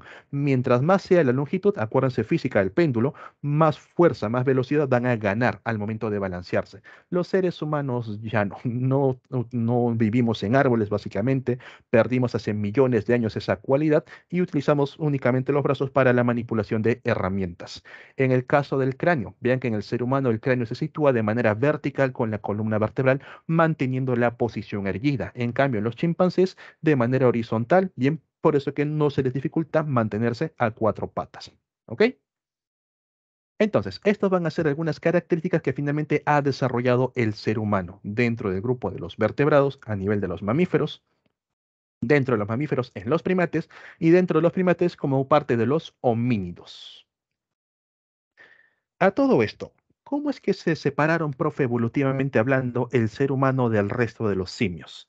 Ahí surge la búsqueda del eslabón perdido. Cuando se llegó a entender las ideas de Darwin, que había un ancestro en común que daba origen a las especies y todo ello, surgió la duda para poder buscar cuál es el punto intermedio donde por un lado surgió la raza humana y por otra parte surgieron lo que vienen a ser los simios, los monos que hoy en día conocemos. Esa búsqueda ha tenido bastantes, digamos, bastantes descubrimientos. Hoy en día, los científicos tienen un consenso respecto al Australopithecus afarensis. No hay duda de que es un antecesor, pero han surgido tres nuevos postulantes como posibles candidatos, ya que son más antiguos que el Australopithecus afarensis. Por ejemplo, tenemos a Sahelanthropus chadensis, el hombre de Tumay, situado hace 7 millones de años, bien se le pone como un posible candidato, pero hay ciertas dudas, ya que la bifurcación, bien por temas moleculares, la bifurcación entre los simios y los humanos ocurrió mucho después, más o menos por aquí. Por un lado surgieron los simios y por otra parte surgieron los humanos. Por eso que el hombre de Tomay como que ya viene siendo descartado. Quien sí es un posible antecesor para poder explicar lo que la parte evolutiva viene a ser Orrorintugenensis, bien situado hace 6 millones de años. Orrorintugenensis actualmente sigue siendo estudiado para entender si realmente pertenece a la rama de los homínidos, a la parte humana, o todavía tiene rasgos simiescos y no pertenecería a este punto. Ahí también vamos a encontrar Ardipithecus ramidus, hace 4.4 millones de años, conocido como Ardi. Ardipithecus, cuando fue descubierto, primero se lo catalogó como una especie de Australopithecus, pero finalmente fue separado generando su propio género, el género Ardipithecus. Bien, estos dos todavía están en estudios. En caso que Ororhyntuginensis no sea aceptado básicamente como antecesor del ser humano, Ardipithecus ramidus entraría en ese punto como el más antiguo descubierto hasta la actualidad. Sahelanthropus chadensis, como te digo, está mucho más atrás del punto de bifurcación entre los simios y los humanos modernos. Bien. Lo que sí está aceptado y ya no cabe dudas es de Australopithecus afarensis, desde Lucy. Y te voy a contar una historia de cómo surgieron los homínidos a partir del Australopithecus afarensis. Atentos por aquí. Nos vamos a situar hace casi 4 millones de años en la antigüedad, para ser exactos, 3,7 millones de años. Estamos en una Tierra cambiante. La Tierra, a nivel climático, siempre tiene periodos de cambio, donde por una parte se empieza a calentar y luego se empieza a enfriar y otra vez se empieza a calentar y así. La tierra en la cual ubicamos al Australopithecus afarensis es una tierra que poco a poco se está calentando, está en su pico máximo de ser una tierra tropical, como si fuese una selva, pero se va a seguir calentando más. Bien, ahí ubicamos al Australopithecus. Este Australopithecus en un inicio vive en lo que viene a ser selvas, y al estar presente en las selvas, él no tiene ningún problema para pasar de un árbol a otro, de una rama a otro, y su dieta principal vienen a ser los frutos, una dieta rica en carbohidratos. Al mantenerse en la parte de arriba de las selvas, escapan de sus depredadores, tanto de los del suelo y también como hay muchas hojas, escapan de los depredadores aéreos. Bien, hay unas grandes águilas en esas épocas. Australopithecus vive tranquilamente, pero la historia va a cambiar. Australopithecus, que estuvo en la parte de África, como la temperatura sigue en aumento, las selvas poco a poco se van reduciendo, van retrocediendo, y en lugar de selvas, ¿qué está apareciendo? Las sabanas africanas. Ustedes han visto películas como El Rey León, conocen lo que es una sabana, ¿cierto? Una gran cantidad de extensiones de puros pastizales y uno que otro árbol bastante separados entre sí. Ahí va a enfrentarse a Australopithecus para poder sobrevivir. Recuerda, su dieta es rica en carbohidratos, no son cazadores, son organismos presa. Van a tener que escapar de otros depredadores como los grandes felinos, como las grandes águilas. ¿Qué ocurre con Australopithecus? Como se encuentra en un árbol, ha consumido los frutos de ese árbol y tiene que ir a otro para poder consumirlo, necesariamente va a bajar del árbol. Su desplazamiento principal es a cuatro patas, pero avanzando un poco, como está todo lleno de vegetación, está lleno de pastizales, alza la cabeza como si fuese un suricato, observa alrededor de que no haya presencia de un depredador ni por el suelo ni por el aire y nuevamente se desplaza hasta llegar al siguiente árbol. Este proceso de estar bajando, desplazándose y tratar de mantenerse erguido hizo que poco a poco los australopithecus adquirieran la capacidad bípeda, poder desplazarse a dos patas. Gracias a eso se mantienen a mayor altura, tienen mayor visión, pueden ver mucho más lejos si por ahí llega algún depredador y dejan las manos libres para poder utilizar herramientas. No las fabricaban, bien, sino que los australopithecus podían usar piedras, podían usar palos que iban encontrando en el camino. Bien. En las sabanas no abundan los frutos, es muy raro. Bien, alguno que otro árbol produce frutos, con lo que estos australopithecus tuvieron que buscar otra fuente de alimento. No son cazadores, no pueden matar. Por ahí quizás consumir algunas raíces, algunas plantas, pero observaban, por ejemplo, que cuando los felinos atacaban un animal, consumían el animal, ustedes han visto cuando su gatito les lame la mano, la lengua raspa, los grandes felinos también raspan mucho más. Estos felinos, bien, quitaban básicamente toda la carne del animal, dejaban puro huesito con uno que otro pedazo de carne. Los australopithecus esperaban que los felinos dejaran este animal muerto y aprovechaban la carroña. Iban por ahí, empezaron a consumir carne, iban cambiando poco a poco de una dieta rica en carbohidratos a una dieta rica en proteínas. Y no solo eso, de alguna forma aprendieron que dentro de los huesos había un material que podían aprovechar. Cogían las piedras, rompían los huesos y tenían acceso a la médula, que es mucho más rico en proteínas. Este cambio de dieta, consumir proteínas, permite un mayor desarrollo muscular y un mayor desarrollo de la capacidad cerebral. Eso dio origen a que los Australopithecus poco a poco fueran evolucionando hasta llegar a formar al Homo habilis. Bien. Recuerda que la Tierra se sigue calentando, la temperatura sigue en aumento. En esa Tierra muy caliente vamos a encontrar al Homo habilis. Fíjate que el Australopithecus afarensis básicamente parece un monito cubierto de una gran cantidad de pelo, pero los Homo habilis para poder regular la temperatura no pueden tener mucho pelo. Empiezan a perder pelaje, poco a poco están quedando lampiños y eso da espacio para que formen glándulas sudoríparas. Cuando ustedes, por ejemplo, salen a pasear con su perro, con su gato, termina de correr o de depilarse en el techo, llega a la casa para poder refrescarse. ¿Qué hacen estos animales que no tienen glándulas sudoríparas? Empiezan a jadear. Bien, van a respirar rápidamente, que el aire frío entra, el aire caliente sale, para poder refrescarse. Los Homo habilis, como ya tienen glándulas sudoríparas, no tienen la necesidad de poder jadear, con lo que dejan la garganta libre para emitir sonidos. Va a empezar el desarrollo de un habla. Podían hablar, ya que se ha encontrado que vivían en familias numerosas y de cierta manera se organizaban.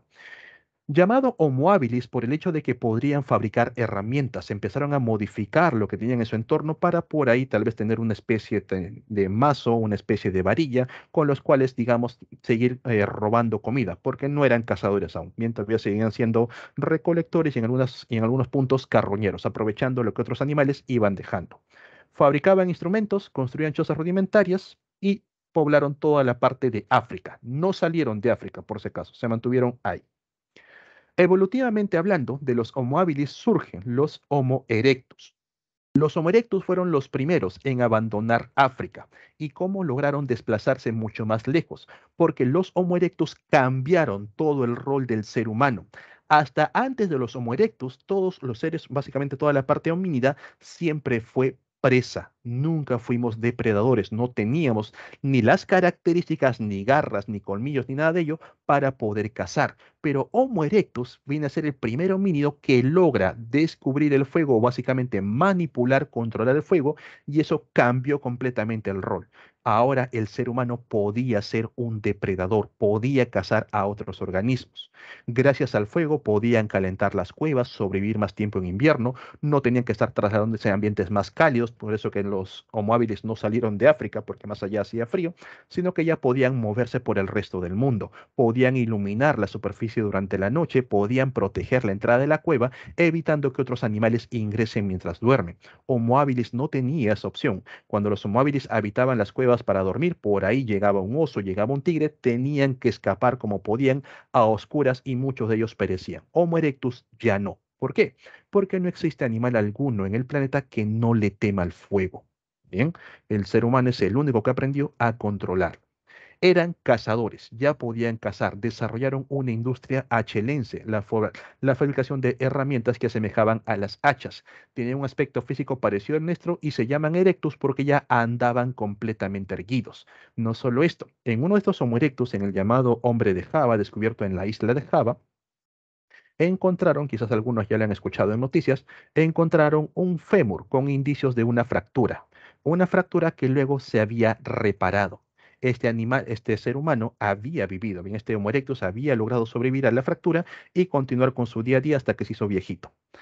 Ahora, profe, pero si me rompo una pierna, pues me quedo un tiempo ahí, se cura y no pasa nada, no es algo moderno.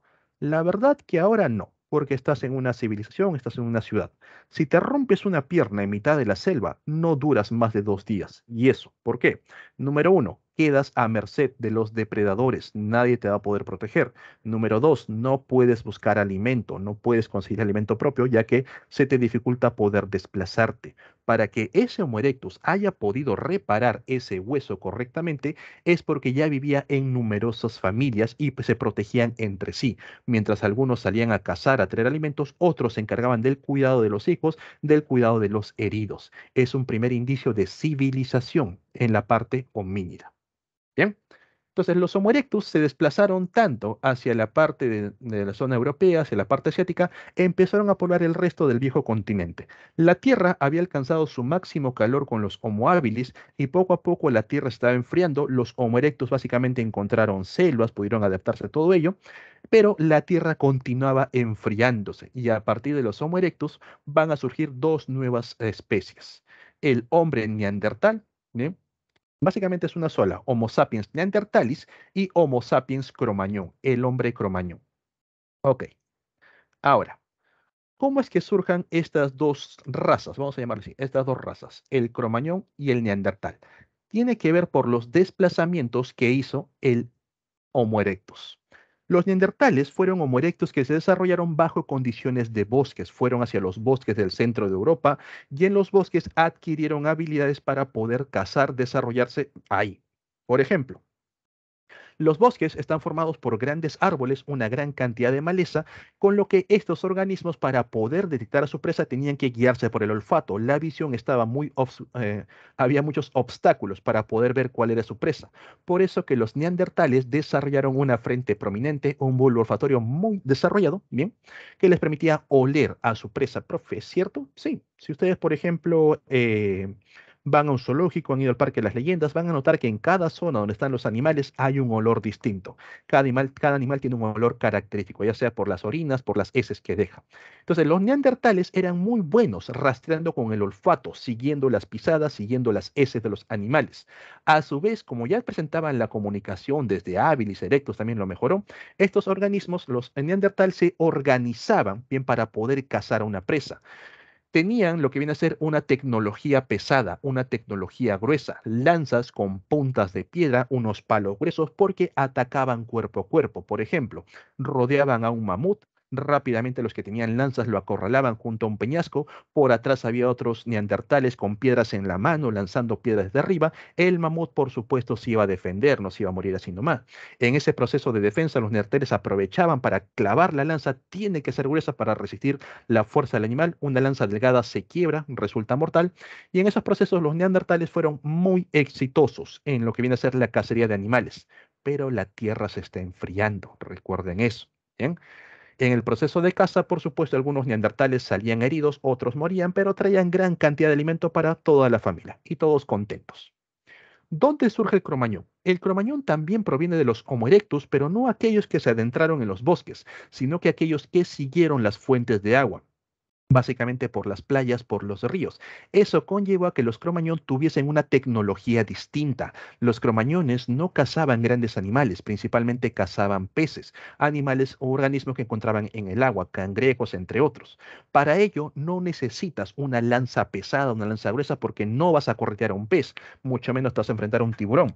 Ellos utilizaron una tecnología más ligera, unas lanzas delgadas con unas puntas de hueso, con los que podían esperar al pez a la orilla metido en el mar y rápidamente clavarlo, o también aprovechaban, por ejemplo, cuando algunos animales buscaban fuentes de agua en los ríos, iban a los bebederos, el animal al momento que bebe agacha la cabeza y pierde bien sentido de lo que pasa alrededor.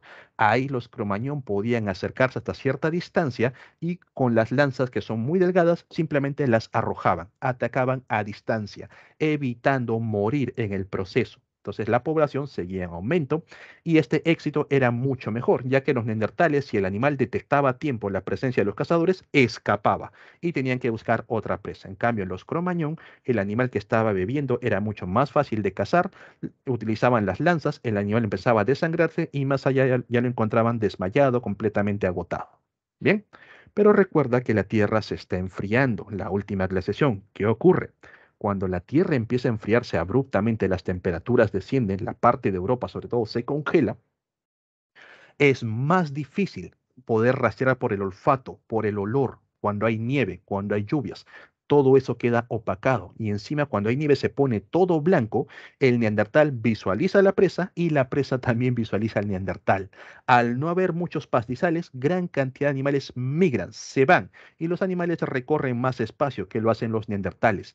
Poco a poco, la tecnología que les dio ventaja a los neandertales ya no resulta ser tan eficiente. Necesitan recorrer mayor distancia para poder encontrar alimento, ya no pueden mantener a muchas familias y poco a poco se va reduciendo el número de estos organismos, al punto en que terminan extinguiéndose. Bien, su propia tecnología ya no les permitió ser eficientes cazadores. Los Cromañón no. Su tecnología para atacar a distancia, bien, cuando se enfrentaron a las condiciones frías, recuerda, si una laguna se congela, los peces no tienen dónde escapar. Rápidamente rompes el hielo, capturas peces y te sigues alimentando. Difícilmente las partes de las laderas de los océanos van a congelarse, el agua salada es más difícil de congelar, con lo que también pueden aprovechar peces que resisten temperaturas frías y también lo que viene a ser pequeños crustáceos, pequeños moluscos, con lo que siguen alimentándose. Con lo que resulta ventajoso para el cromañón, bien, estas nuevas condiciones. Hay indicios que Cromañón y Neandertal han tenido encuentros porque se han encontrado cadáveres de Neandertal heridos con tecnología Cromañón. Bien, entonces de alguna manera u otra los neandertales finalmente desaparecieron por hambre, cazados por los Cromañón, hasta que el punto que ya no quedó ninguno de ellos y solamente el Cromañón se desarrolló dando origen al hombre moderno, el Homo sapiens sapiens. Bien. Entonces, puntos importantes, el Neandertal eran grandes cazadores, vivían en grupos, enterraban a sus muertos, tenían una tecnología pesada, una tecnología para atacar cuerpo a cuerpo. Los Homo sapiens es la especie a la cual pertenecemos nosotros, correcto. Dominaron las técnicas de caza, una caza a distancia, exponiéndose mucho menos, ¿bien? Practicaban ritos religiosos, ambos enterraban a sus muertos, por si acaso. Pero también, por ejemplo, ahí tenemos las pinturas rupestres y las representaciones de deidades en lo que viene a ser estos cerámicos. Bien, chicos, hasta aquí sería la parte de la evolución humana. ¿Quedaría alguna duda, alguna consulta, algún punto que no se haya entendido?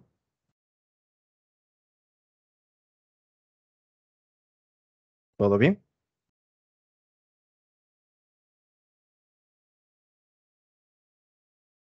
Ok. Bien, jóvenes, pasamos, dejamos la parte de atrás de la evolución y empezamos con la parte de la taxonomía.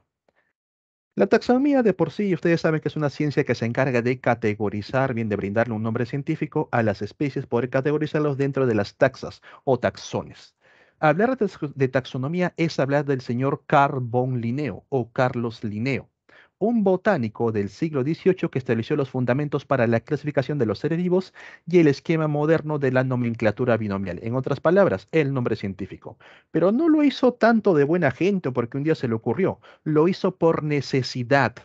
Carlos Linneo, como botánico que era, le gustaba coleccionar una gran cantidad de plantas y tenía tantas que les interesaba poder agruparlas para rápidamente ubicar a qué planta quiere estudiar o qué planta necesita para ciertos propósitos. Es por ello que inicia con los fundamentos de la clasificación de los seres vivos. Empieza a agrupar a estas plantas en los 7 taxones que luego les voy a mostrar. Bien, ¿dónde surge la idea de un nombre científico? También fue un problema al cual se enfrentó Carlos Linneo. Recuerda que como botánico es muy fácil adquirir plantas que se encuentran alrededor, pero por ahí le llegaban noticias de una planta extraña que tenía propiedades extrañas o que tenía un nombre raro y que se encontraba muy lejos. Entonces el señor Carlos Linneo organizaba unas expediciones muy costosas para la época en las cuales salía con una gran cantidad de gente a estas zonas a recolectar una gran cantidad de plantas y muchas veces se daba la decepción de que llegaba a la zona y esta planta ya la tenía, solamente que ahí tenían otro nombre y él lo tenía bajo otro nombre. Entonces, esto generaba un problema en sí, a lo que le surge la idea de poder tener un solo nombre genérico para designar a cada organismo, el llamado nombre científico. Bien, el nombre científico es un nombre universal, no importa en qué lugar del mundo te encuentres, no importa el lenguaje que tú domines, el nombre científico es único y se escribe como tal. Cuando nosotros ubicamos al nombre científico, nos damos cuenta que está formado por 2 palabras. La primera designa lo que viene a ser el género y la segunda es un epíteto específico. No es la especie, ten mucho cuidado. La especie vienen a ser las 2 palabras. Bien. Ahora, para escribir el nombre científico hay reglas. La primera letra siempre tiene que ir en mayúscula y el resto tiene que estar escrito completamente en minúscula. Y aparte tienes que aplicarle una de las 3 tipografías. O bien escribes el nombre en negrita, o bien lo escribes en cursiva, o bien lo escribes subrayado por partes, o sea, de manera separada. Por ejemplo, si no hubiese nombre científico, nosotros haríamos estudios a nivel de la palta, bien, tendríamos muchos estudios sobre la palta. En México, en Centroamérica también tendrían estudios, pero en lugar de colocar palta, colocarían aguacate, que es el nombre que le dan allá. Tal sería el punto que no sabríamos que ambos estamos estudiando lo mismo y no podríamos comparar resultados. Pero gracias al nombre científico, la palta o aguacate viene a ser un organismo llamado Persea americana. Persea americana. Ahí está. Ok. Si yo quiero que este nombre científico esté correctamente escrito, lo puedo colocar así y en negrita, o lo puedo colocar así y en cursiva, o lo puedo subrayar por partes de manera separada. Si yo subrayo toda la palabra de manera conjunta, esto está mal escrito automáticamente. Bien, o es negrita, o es cursiva, o subrayado por partes. Profe, ¿qué pasa si lo coloco en negrita y a la vez en cursiva? No, solamente una de las 3 tipografías. En algunas palabras también vas a encontrar el término SP. Por ejemplo, tenemos un organismo llamado Félix SP. ¿Qué significa SP? Es una abreviatura de especie. Bien que yo he encontrado un gato, un felino, pero no sé qué especie es, pero sé que pertenece al género Félix, ¿bien? Es una especie del género Félix. SP es una abreviatura, a este no se le modifica nada, a Félix sí. Lo puedo colocar o en negrita, o lo puedo colocar en cursiva, o lo puedo subrayar, bien, solamente al género. SP no, porque eso es una abreviatura de una especie. Bien. Las categorías taxonómicas que nos brindó el señor Carlos Linneo fueron únicamente 7. Él agrupó a los animales en lo que viene a ser el reino. El reino a su vez se dividió en los filum, bien, filum para los animales, división para las plantas. Luego tenemos a la clase, el orden, familia, género y finalmente llegamos a la especie. Actualmente nosotros tenemos una categoría o un taxón nuevo, conocido como el dominio, el cual tiene que ver con el tipo de célula que presenta el organismo. Estos dominios fueron propuestos por el señor Carl Woese en base a sus estudios moleculares. Y a nivel de los dominios, vamos a encontrar tres: dominio eucaria, dominio arquea, dominio bacteria. Bien. Cuando nosotros queremos clasificar a un organismo dentro de los taxones, dentro de las categorías taxonómicas, por ejemplo, aquí tenemos al zorrito, bien, el zorro rojo, Vulpes vulpes, empezamos, por ejemplo, desde dominio. No es dominio eucariota, tengan mucho cuidado, es dominio eucaria, en dominio eucaria, ahí está.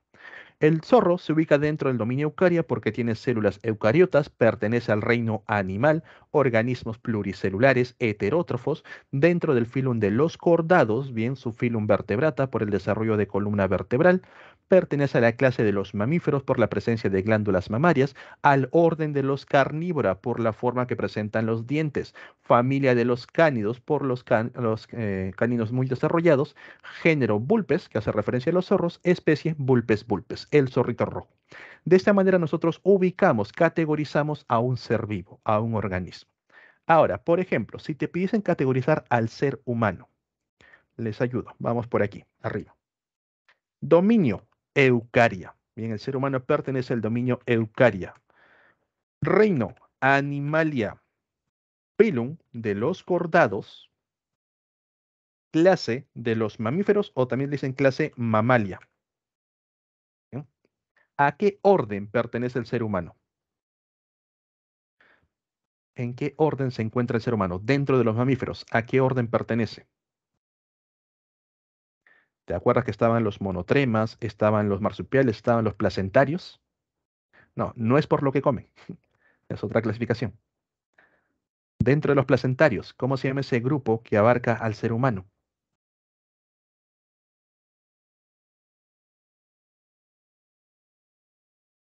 Donde está el ser humano, están los orangutanes, los monos con colas, los sin cola, los lemúridos, primates, correcto. El ser humano pertenece al orden de los primates.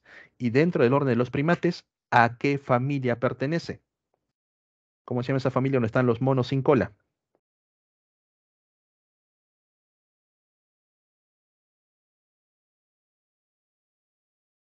Dentro de los primates pertenece a la familia homínidos, correcto, la familia homínida. Cuando vean la palabra AE, bien, en muchas palabras en latín, la E no se pronuncia cuando está al final, bien, esto es homínida. Dentro de la familia homínida pertenecemos al género Homo, bien, especie Homo sapiens. Profe, ¿no somos Homo sapiens sapiens? No, no. Homo sapiens, nada más, para designar. El sapiens extra es básicamente para designar la subespecie, raza o tribu a la que pertenecemos. Por eso tenemos Homo sapiens neanderthalis, Homo sapiens cro-magnon y nosotros como Homo sapiens sapiens. Pero seguimos siendo el humano moderno, ¿bien? Homo sapiens. Ahí está. Esta es la forma de clasificar a los seres humanos. Ahora, dentro de las categorías taxonómicas, por ejemplo, vamos a encontrarnos con las categorías a nivel de Whittaker, bien, la llamada clasificación clásica. Whittaker separó a los seres vivos en 5 reinos. Tenemos por aquí el reino Monera, el reino Protista, los reinos Animalia, el reino Planta y el reino de los hongos, el reino Fungi. Dentro del reino Monera, Whittaker puso a lo que viene a ser las arqueas y a las bacterias, bien, las arqueobacterias y las eubacterias. En los protistas, que vienen a ser los primeros que van a formar a todos, Whittaker colocó a los organismos unicelulares como los protozoos mismos, ciliados, bien flagelados, ameboideos, que luego van a dar origen a los animales. Por otra parte, colocó a las algas unicelulares y pluricelulares, que van a dar origen a las plantas, y por ahí surge una rama bastante extraña que da origen a los hongos. Bien, actualmente todo esto ha sido modificado. Esto viene a ser simplemente la clasificación clásica, la que quizás a algunos de ustedes les enseñaron en el colegio, bueno, en mi caso sí. Actualmente el reino Monera ya no existe, se ha separado completamente y viene a ser un dominio. Los protistas también han sido modificados. Dentro del reino protista ya no están las algas ni las microalgas. El reino protista únicamente involucra a organismos unicelulares que no presentan fotosíntesis, ¿bien? O bueno, la mayoría de ellos, hay algunas excepciones. Las algas y microalgas ahora forman parte de las plantas como plantas primitivas. El reino fungi y el reino animal se mantiene como tal. Bien, los animales empezando con los poríferos, platelmintos, moluscos y así. Ok. ¿De dónde surgen las nuevas ideas de clasificación? ¿Cuál es la clasificación moderna? Viene a ser los dominios propuestos por Carl Woese. Carl Woese agrupa a los organismos en tres dominios: el dominio bacteria, el dominio arquea y el dominio eucaria. Señores, el dominio se llama arquea, no se llama arqueobacteria. No existe dominio arqueobacteria. Tengan mucho cuidado si en el examen te lo colocan como arqueobacteria, es para que te equivoques. Bien, el dominio es arquea. Las arqueobacterias son los organismos que pertenecen al dominio arquea. Ahora, ¿por qué se han separado de esa manera? Atentos por aquí. Las bacterias y las arqueobacterias son organismos procariotas. Ambos procariotas bien carecen de lo que viene a ser organelas, carecen de membrana nuclear, pero la diferencia entre ellos es que las arqueas no tienen peptidoglicano, en cambio las bacterias sí. Los eucaria, por su parte, bien presentan células eucariotas, las cuales tienen un sistema de membranas que forman a las organelas, forman a la membrana nuclear, pero tampoco presentan peptidoglicano. Bien, esto los emparenta rápidamente con las arqueas, lo que da origen a las ideas modernas de la evolución, donde señala que tenemos un ancestro que primero se dividió para formar a las bacterias, y por aquí recién ocurrió una segunda división para formar por un lado a las arqueas y por otro lado a los eucaria. Antiguamente, la idea de la evolución provenía así. Teníamos un ancestro el cual se dividió por un lado para formar a los eucaria, por otra parte se volvió a dividir para formar a las bacterias y también a las arqueas. Se creía que las arqueobacterias eran las bacterias más primitivas que existen, cosa que hoy en día ya no es así. Bien, antiguamente las arqueas eran más emparentadas con las bacterias, hoy en día ya no. Las arqueas tienen más parentesco con los eucaria que con las propias bacterias, bien, modificando, cambiando completamente los conceptos evolutivos. Ahora, el reino monera, como te digo, dejó de existir. El reino monera ya no está como tal, sino que se han separado directamente en dominios. El dominio bacteria, el dominio arquea. Pero el resto de los reinos permanece dentro del grupo de los eucaria. Aquí encontramos al reino protista, encontramos al reino plantá, al reino fungi, al reino animalia. Bien, el resto se mantiene como tal. Bien. Ok, chicos, hasta aquí sería la clase por el día de hoy. ¿Tendrían alguna duda, alguna consulta? ¿Algo que no quede claro?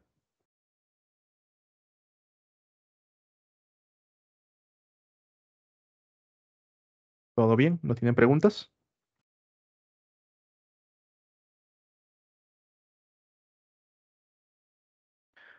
Ok, pregunto yo. Los virus, ¿dónde se clasifican? Los virus, ¿a qué dominio o a qué reino pertenecen?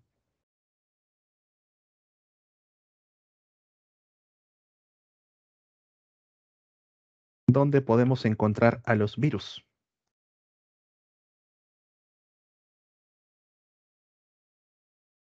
Y eso de la membrana no es importante. La membrana lipídica también, pero simplemente son por los enlaces que se van a formar.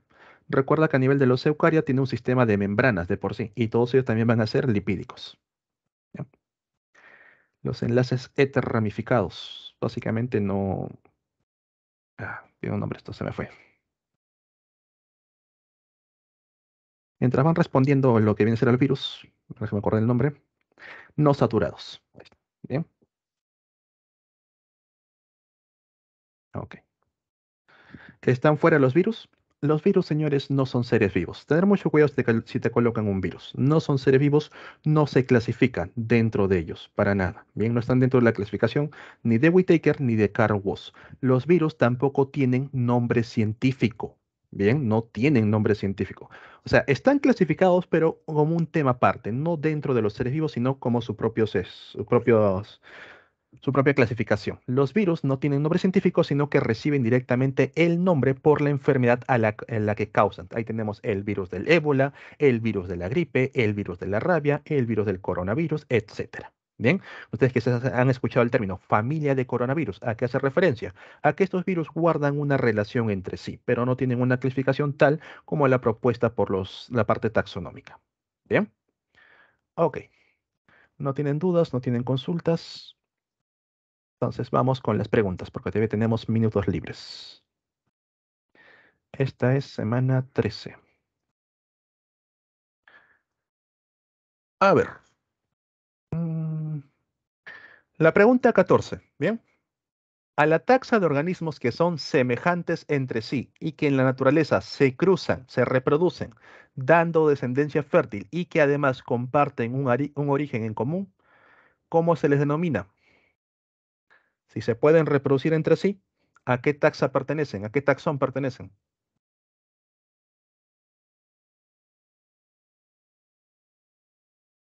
¿Cómo se llama ese grupo de organismos que pueden reproducirse entre sí, generar descendencia viable? Bien, son similares entre sí y todo lo demás. ¿No son seres vivos? Sí, son seres vivos. Y la pregunta 14. A eso se le conoce como especies. Recuerda, las especies son básicamente organismos similares entre sí que pueden reproducirse entre ellos. Bien, especie. En la pregunta 15, chicos, a ver, para recordar la parte del nombre científico, ¿cuál de ellos está bien escrito? En la pregunta 15.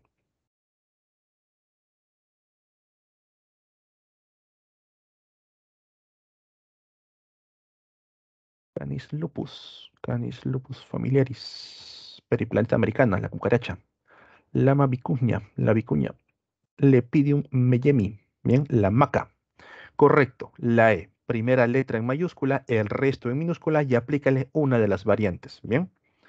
Ahí sería la alternativa, la E. Así es. Bien, 15 la E. Fue algo más difícil. Pregunta 12. Homínido que desarrolló la capacidad de andar erguido, fabricar instrumentos rudimentarios y construir chozas.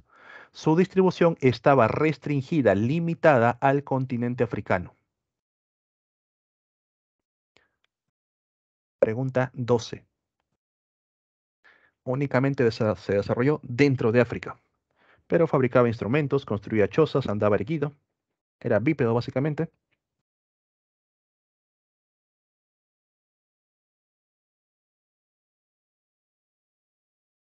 Alternativa.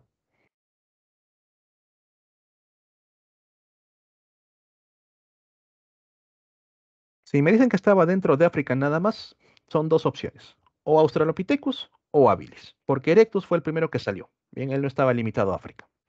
Entonces ahí te queda el habilis, bien, Homo habilis. Ya fabricaba herramientas, ya construía chozas. Correcto. Bien. Mm. La pregunta 11, varía para finalizar, chicos, tiene que ver un poco con el tiempo. Dice, Homo sapiens sapiens es la subespecie a la que pertenecen los humanos actuales, bípedos y con capacidad craneana de 1500 centímetros cúbicos. Aparecieron hace 100.000 años, bien, está por acá. Pero el género Homo surgió hace 2 millones de años. Básicamente el Homo habilis, acá. Bien. A este género, ¿quién le precede? ¿Quién está antes del Homo habilis? Ubicamos a los Australopithecus. Bien, pregunta 11, alternativa la D. Tener mucho cuidado al analizar los tiempos, por ahí te pueden dar la respuesta. Bien, jóvenes, en pantalla estoy colocando las claves correspondientes de esta semana. De igual manera se los copio en la barra de chat. Ha sido un gusto dictar clase nuevamente con ustedes. Ya nos estamos viendo la siguiente semana. Bien, cuídense bastante, estudien un montón. Protéjanse del corona y de la viruela del mono. Chao, chao.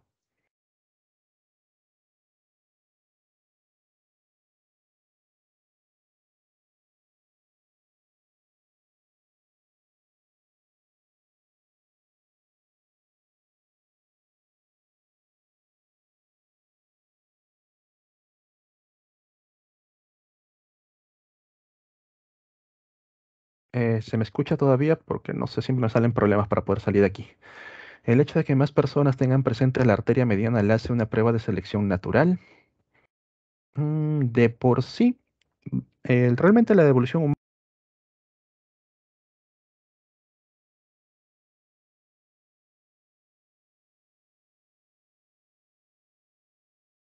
Pregunta, chicos, ¿se me escucha? Es- mm, Siempre tengo problemas de salir de esta aula. Se paraliza. Ya. Me decían, el hecho de que más personas tengan presentes la arteria mediana le hace una prueba de selección natural.